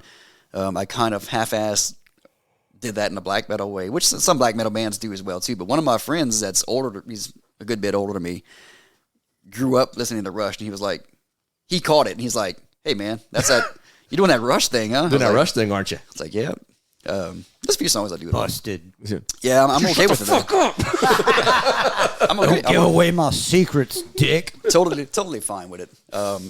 I'm not going to spend much time talking about it, but the aforementioned Van Halen 1984. Yeah. Not necessarily my favorite Van Halen album, but impact-wise, I can't deny it. It was the one that fucking kicked the door open. David Lee Roth jumped and did a split and fucking and all that shit, and that was it, man. Hooked from there on. So that was 3. You know, speaking of David Lee Roth, I was thinking about this in the truck like 3-4 weeks ago. It might have been even longer than that. I don't know. But I was listening to Panama. And you know, and everyone credits Tom G. Warrior, and rightfully so. Yeah. But you listen to Panama, that Yeah. yeah, I was He does it, man. He does it. He does it. And I was like, dude, it's always been David Lee Roth. Our metal world is a lie. I know. But hey, I love Celtic Frost. I love Time G. Warrior. Yeah, for sure. I man. mean, okay. So number 4. No, that was number. That was you Fuck. said. That was 3. That was 3. That was 3. Okay. Man. Whew, this is fucking hard, dude. I know, man. Oh, it's so even- hard. I can't I'm even going to lump the Gothenburg melodic death metal scene as one thing because I can't pick one particular album from it, and I'm going to especially isolate on Slaughter of the Soul, The Gallery, and The Jester Race. Without those 3 albums, I probably would not be playing guitar the way I am. So you're crediting those 3 albums as one selection? Is that what you're saying? I'm saying the scene in general. The scene in general. That Okay. music scene All right. really fucking changed my perspective because I was listening to Slayer and Cannibal Corpse and all these fucking bands and Iron Maiden, big fucking Iron Maiden fan, and then here are these bands that are putting it all together. Yeah, blew my fucking mind. Yeah, it's impossible for me to pick one of those fucking albums. Well, I'm gonna pick this one as my 4th one. Okay. I can't say it's the most unique. There's no right or wrong answers. No, Toby. but I can't. Not a test. I can't say it's the most unique because at the time all 3 of them were very unique. But nothing that I've ever heard since sounds like The Gallery by Dark Tranquillity. Yeah. Nothing. It has its own fucking vibe, dude. It's like its own little world. Yeah. It's fucking amazing. Hey, some brilliant songwriters, man. They write shit, and I just don't understand how they do it.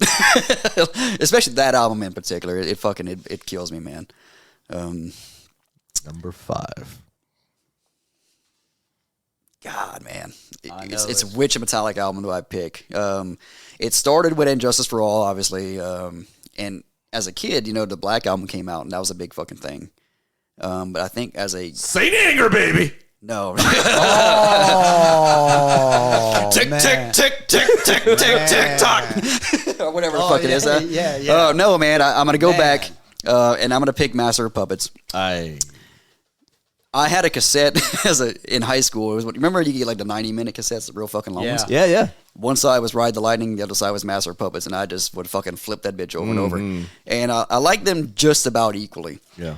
The things about Ride the Lightning I like more. The guitar tone is real fucking raw and shit. Dig it. But Master of Puppets, man, when you think about how old these fucking dudes were, the state of the metal genre at the time, the complexity of the shit they fucking wrote on that album. Yeah. The lyrics. It wasn't like this fucking bullshit fucking party cocaine fucking thing, dude. And it was fucking fast. It was It's everything. I don't look at Metallica as a fast band. I mean, they had some fast songs. It was a couple fast songs, but it was just crushing, dude. Batteries fucking fast, dude. And the lyrical content was so fucking intense for that time. Yes. They're talking about PTSD before it was such a it was an anti-war song, from politics and stuff like that. They're talking about just living drug life. abuse, drug abuse and alcohol, substance abuse, all that shit, man. I mean, it was like that's the stuff they were living with and what they were witness to as kids. Yeah, and doing. And doing. And who in the fuck wrote about H.P. Lovecraft at that time? Right. Like no one. Nobody. Tom G. That's Warrior. it. Tom G. Warrior. Yes. But yeah, man, that one, it just, to this day, man, when I listen to that album, I sit back and I think, you know, if I was 20, 21 years old, however fuck old they were, it could have been too much more than that. I think like maybe 22, 23 or something like that. You know, could I have written something like that? No. Like, it's genius, man. It's just fucking genius, dude. I don't know what to say about it other than that. It's fucking I amazing, think dude. that I think anyone like Metallica happened because like they were the right band for the right particular time, and dude, like the influences for their age group, for their demographic, for their generation. Look who they give credit to. Like they had Diamond Heads of the world, Judas Priest, fucking Thin Lizzy, but you know, and all those guitar heroes that James grew up with and Kirk grew up with. And oh, by the way, Kirk Hammett had fucking Joe Satriani teach him how to play guitar. Right? I mean, what the fuck? Kirk Hammett formed Exodus. That too. Yeah. You know? So, which is a band I have to regrettably probably leave off my list, but goddamn, just if I would have to make a list, dude, it'd be like top 100 or something stupid like that. I couldn't make a list. No, well, you're about to. you're about to make your list, dude. Hope you've been taking notes here. Dude, my brain is like this one. No, this one. Yeah, that's what I'm doing right now. Like my list will probably change tomorrow. So number six. I'm gonna have to give it, man. I'm gonna have to give it to Slayer, dude. Rain and Blood.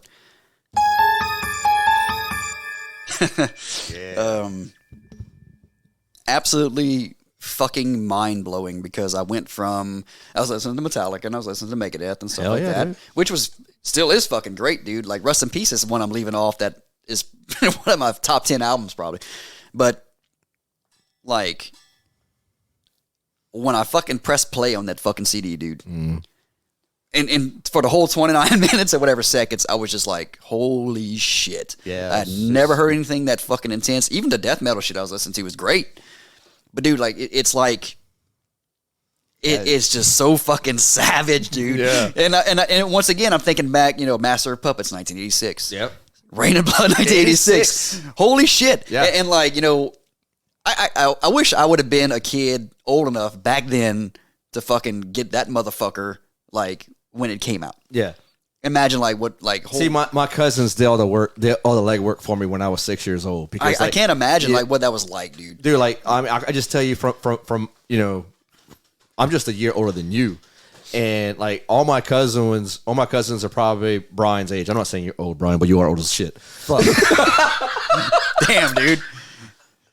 No, he's not. He's right where he needs to be. Yeah, that's right. But like you know. But like, no, I had cousins that are or were Brian's age, and like they were like the big brother types, and they were like, dude, like I remember my cousin wearing the Master Puppet shirt and the Kill 'Em All shirts, and I was like, dude. But could you imagine being like a 15 or 16-year-old kid and you're going to the record store and you see that fucking cover art on Rain and Blood, dude, like that a big vinyl of it, like. Well, I mean, you know, like he was sneaking that shit back in the house because if your fucking mom saw that, she was throwing that shit in the trash. My mom would. I've said it before. My mom would not allow me to wear or buy a Slayer T-shirt because of the pentagrams. I think I was 15 whenever I was introduced to Rain and Blood. So what was it like, dude? Like, there was nothing. You can't explain the feeling like. That it's overwhelming at first. Mm-hmm. It's overwhelming because it's like a fucking wrecking ball coming at you, right? And you know, it's fucking unrelenting, dude. and you know, I'll back you up 100%. You know, even as old as it is, and. You know, done listen to it. Oh man, 100,000 times. Then I put it on. I still get hype as fuck, dude. You put it in and you press play, man. And it's just like this one giant adrenaline rush, you know. And it's like, I want to kick something. Oh yeah, it's fucking. It's unhinged. Yeah. It's yes, just straight up fucking unhinged. Fucking dude. Raw, so raw and primal. Yeah, you know. It was just that was like, I don't know if they planned that or not, but whatever they did, They fucking did a I good think- job at it. I think what makes the difference too, and some people might hate on me for it, is like the production. Like I love Hell Awaits and Show No Mercy, but the production was that 80s style production with the reverb and everything going on. Yeah. But Rain and Blood really wasn't like that, man. It's if you kind of compare it to modern albums, it has that kind of not polished, but like it's raw. You know, it's not washed out in verb and shit. It's just the fucking guitars just like choke you and fucking, it's just Henneman and fucking and Carrie doing their thing, dude. Just fucking get ready. Yeah. You know? Getting drunk and doing coke and playing guitar, man. Oh yeah. Speaking of getting drunk and doing whatever, I got no. I don't know where I was going with that. I just want to hear Brian's six albums. God damn it. Brian's 6 albums, A Lesson in Cocaine and Alcohol. Listen to cocaine alcohol. Yeah. Before I do that, a little fun tidbit of information about the recording of Rain and Blood. Uncle Dave, after he recorded all his tracks and everything, That's when he did the cocaine. no, he went. Who was it that recorded them? Was it Ruben? Rick Yeah, Rubin. Rick Rubin. Rick made him go back behind the kit and just do overlay his cymbals. Oh my God. Oh wow! And So just he- overdub cymbals. Yep, just cymbals. Wow. And he was not happy. I guess not. He was like, "That's the fucking hardest thing. Playing this music is hard enough. Yeah. Doing that without actually playing the drums, Yeah. that fucking sucked, and I hated every second of it. That's And wild. I guess I can Yeah, fuck feel that. his pain on that. 'cause Yeah. That's crazy. Yeah, man. because I'd be like, well, this fucking project just went out the window. It's like I ain't asking doing a this guitar shit. player to play one note at a time. Yeah. Oh right. Yeah. Yeah. Lay over your fucking power chords, dude. Yeah. Anyway, man, let's hear your All right. first. All right. Well, I quit. I guess it would have to be Ride the Lightning. Ride the Lightning. Excellent choice.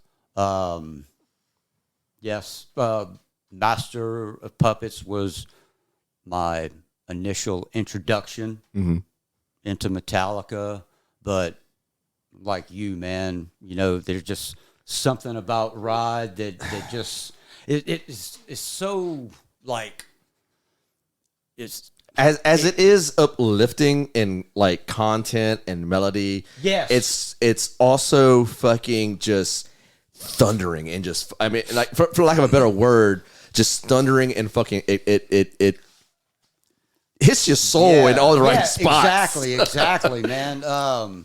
You know, like Kurt's solo in Ride the Lightning. Yeah. Man, every time I hear that, dude, I get the fucking goosebumps. I listen to Creeping Death at least once a day. Once a Really? week. Oh yeah. Nice. I do. Like if it's not during lunch or That's one of the first- heading to work, or it's like my wake up song, you know, and I can just I set the day, you know, going like that, or I end the day with Creeping Death or something like that. I don't know. That's always been, you know, a constant. Yeah. That whole album, man, is just Big jump from Kill 'Em All to Ride the Lightning. Oh Like, yes. Musically, it's like not even the same band almost. Yeah. It's Not, fucking no. totally different, man. It's crazy, dude. And you could tell in Kill 'Em All that they were kind of crossing over from, you know, the new wave of British heavy metal style into Something all their own. yes, you know? yes. You know, putting gas on the fire. Yeah. You know, and they had plenty of gasoline. Okay, next album. Oh, damn. I'm gonna help you out Fucking make this so goddamn hard. because you talk about this one all the time. The Aside, Legion. Yes. Yeah. You have brought up Legion in yeah. conversations with me before in the past. And actually, like Yeah. it's one I didn't really give much time to. And when he went back and raved about all, I went back and I was like, yeah, okay, Yeah. And Deicide was floating around in my head, but I was like, well, they've got so many good ones. But yeah, Toby's That's the right. one that always fucking when you talk about Decide, man. Yeah, And that the first time I heard it, I was like, oh fuck, you know. I mean, just that whole album, man, is just like it's like taking a beating, Yeah. you know. And they're actually like writing songs, you know. Yeah. They hate that album. Do they really? They fucking hate it. I could see why, because their later stuff is a lot more streamlined. Yes. Songwriting wise, Legion kind of has some little twists and Yeah, turns. it's But they're fucking stupid. That shit's great. yeah. And I think it was because, you know, They were young, dude. Well, they tried to write like, I guess, a fucking more listenable and more catchy album. They weren't trying to write their magnum opus. They were like, okay, this is what's gonna sell. Yeah, let's do it. Yeah, and I loved it. I loved it. Like I said, from the first full listen, man, I was hooked. And everything.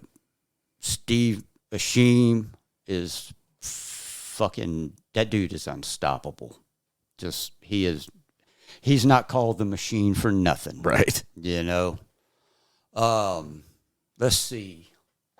After that, I am going to have to go with Vader. Oh. Cannot go wrong with Vader. The album Litany. Mm-hmm. The first album I heard from them was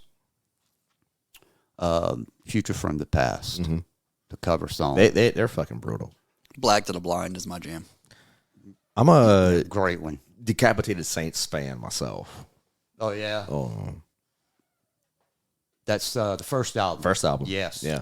Their new one, man, it's hard to go wrong with Vader, dude. I know. Look at Like, their they got last so- album. Remember we sat down and listened to that shit at Yeah, my we house, did. dude? Holy fuck, dude. That shit was good. Yeah, the last album that came out, we were like, I went to your house and we were like, dude, this been jamming this new Vader. I was like, yeah, rightfully so. Yeah. Unreputed Kings. But when Litany came out, it was just, it had this, it carried this darkness to it. Yeah. And it was like, it was so dark it almost suffocating. And I think that album right there was their magnum opus.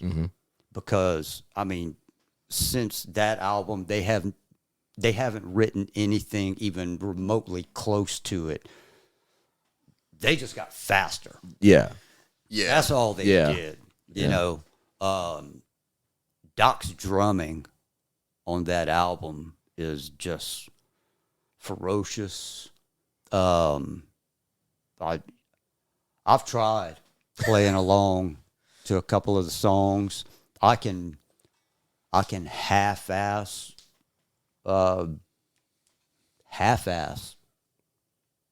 do or play along to Blood of Kingu. And that's about as mid-paced as it gets. Everything else just fucking pummels, man. But the problem too is, and that's not a problem, but like I could see how like the beats are fast, but it's the fucking feels and all the shit he's doing that like to stay on time with his fast shit, you'd have to like cheat and be just like yeah, because he's fucking all over the place, man. And that's what I'm saying. That's like their ballad. You know, that's like the easiest song to play along to, you know, and just the writing on it is just incredible. You know, Peter is a fucking great lyricist. That album, it sticks out in the does. discography. There's nothing else that sounds like it. It kind of like there's like the Vader before. Yeah. There's Litany, and then it's kind of like the Vader before, but just a little bit faster. Yeah. Which, I mean, it's not a bad thing. No. But like that album is just like its own fucking thing, man. It's great. It's its own entity. You know, that's like its own zip code. Yeah. You know. Okay, where am I? Four. Four. This will be, yeah. This will be four. Yeah. That you're picking, yep. Man. I'm gonna have to go with The Crown. Oh no, that is some heavy shit. Oh man, that's a big influence on the band too. Yeah. Let's see. It's those fucking rock and roll riffs, man, that just sped the fuck up. Yeah. Dude. Yeah. Death Race King. That again, one of those albums that just stands alone in that whole discography. You know, I didn't accidentally discover him. A friend of mine bought Death Race King, and I was like, fuck. You got a blank tape? Oh man, remember those days, huh? Yeah. Wow, I haven't heard that in a long time. He just so happened to have one. Nice. So I was like, well, hurry up and make me a copy of that. He was like, man, I got to work in the morning. Get out of here. So the next day, he let me have it. And this is going to be probably number 5. Defleshed was on the other side. Oh, wow. Oh damn. Wow, what a beating. Did you call the cops after you listened to that shit? I had to call the fucking ambulance.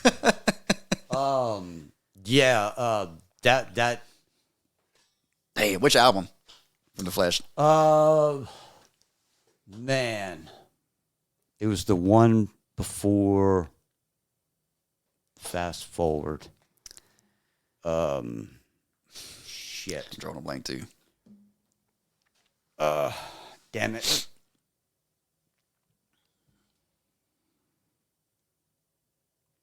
Let me see if I can find it real quick. Defleshed. You need to get the Jeopardy thing. I do. Yeah. I did get a Jeopardy Yeah. thing. Oh, they don't have it on here. Okay. That sucks.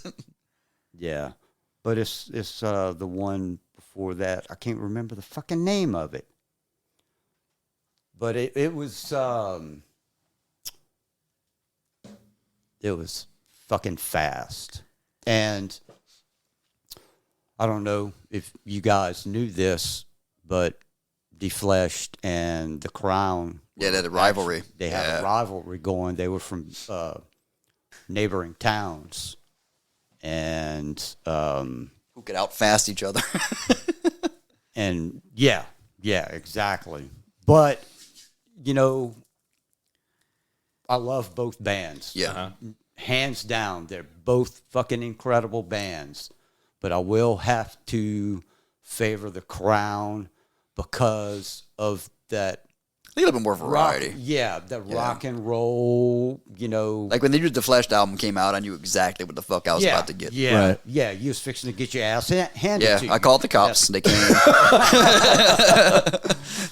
And so that tape stayed in my tape deck in my truck, and then whenever I got out of my truck, I brought it inside. Damn, dude. And listened to it, flipped it over. Matter of fact, I burnt out 3 tapes. Mm-hmm.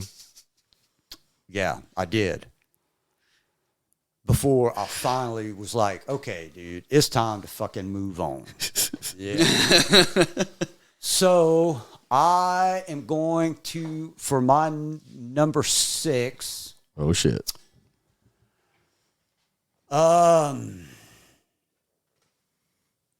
Witchery. Oh, I love fucking Witchery. Fucking, I love that shit. I bro. feel so much less metal now because like I had some non-metal albums. Brian's all like fucking death. I was Which man? which one you're leading on?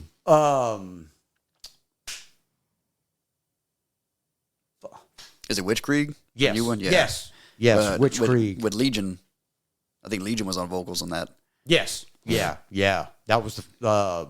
It wasn't the first one I heard, but it was the first one that I had heard, like in its entirety. Yeah.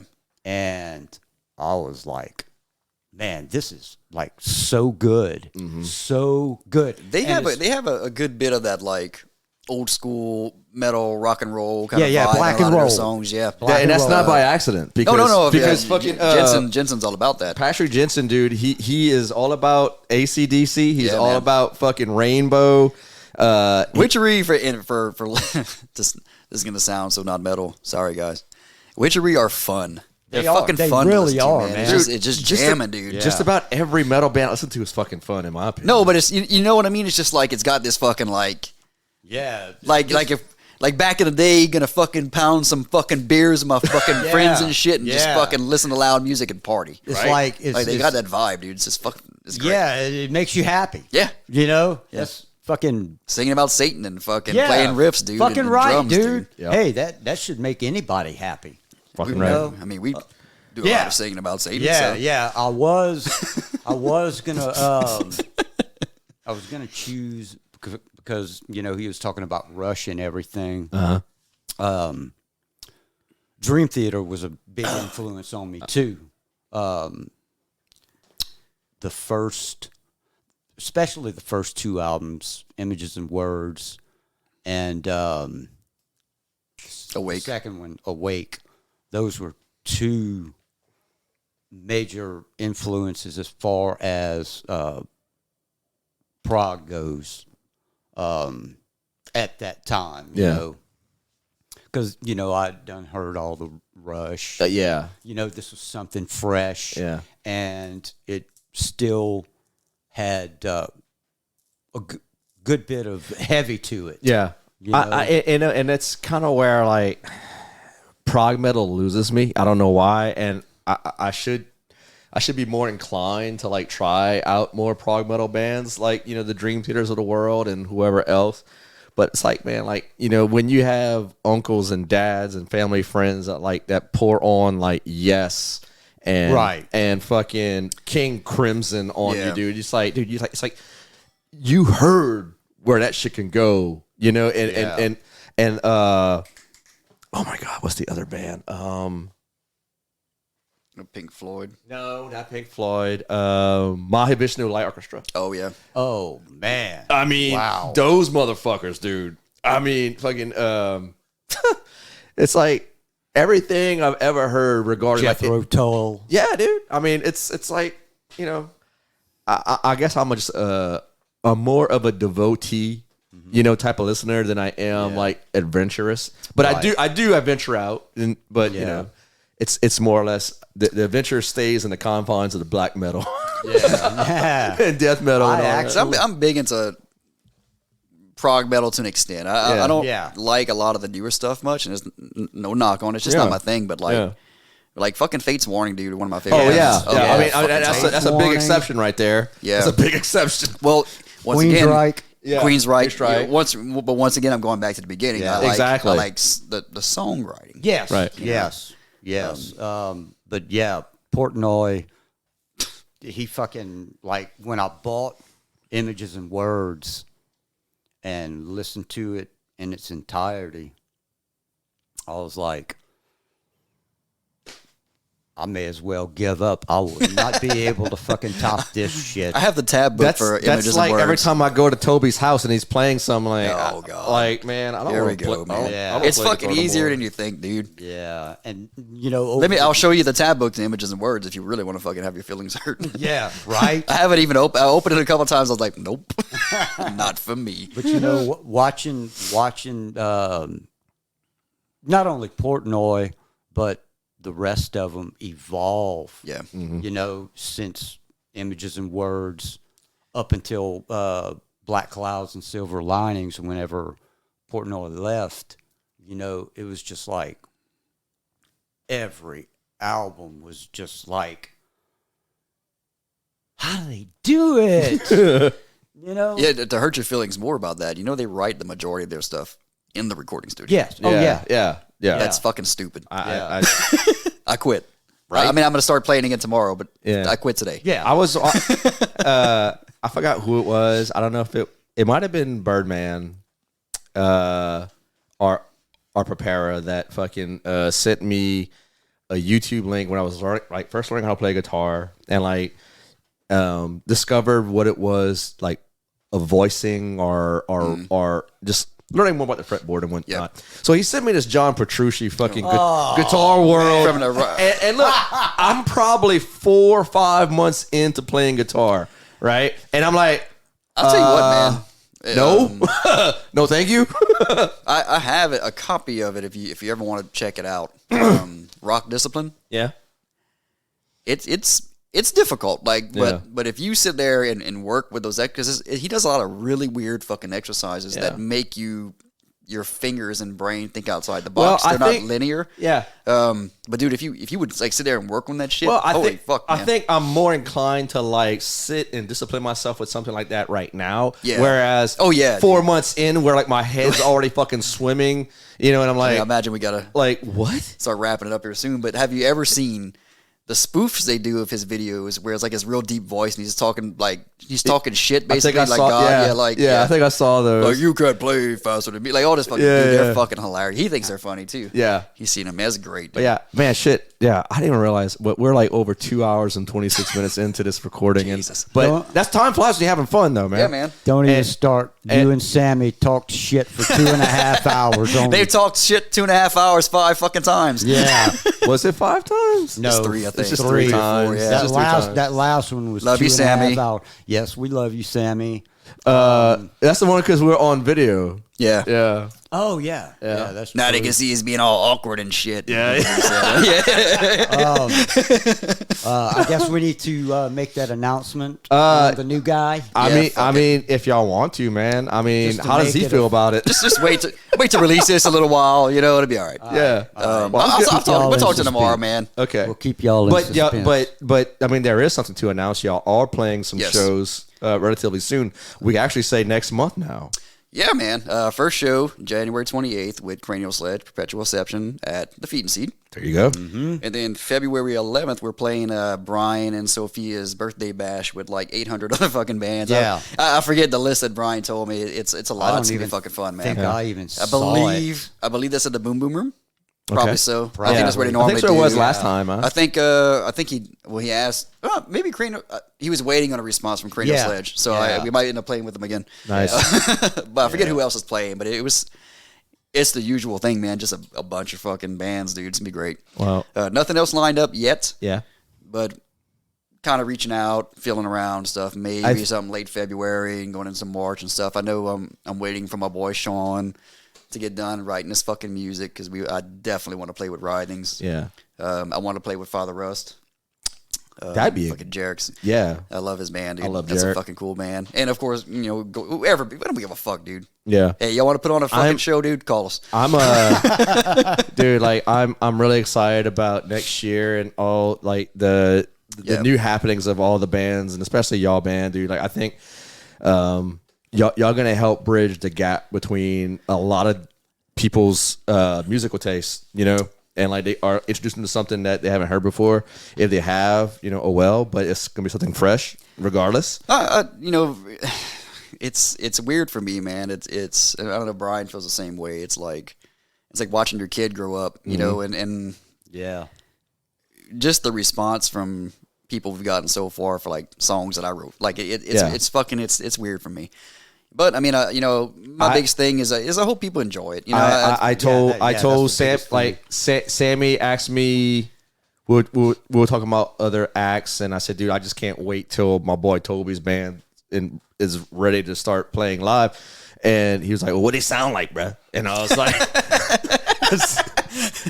I've been hanging out with him too damn long now. Yeah. Yeah. You sound just like He said, hey, mostly, what kind of bands they got in Lafayette that sound cool, bro. I was like, dude, my boy Toby's band, fucking Abysm. Stop. It's gonna be fucking like, what if?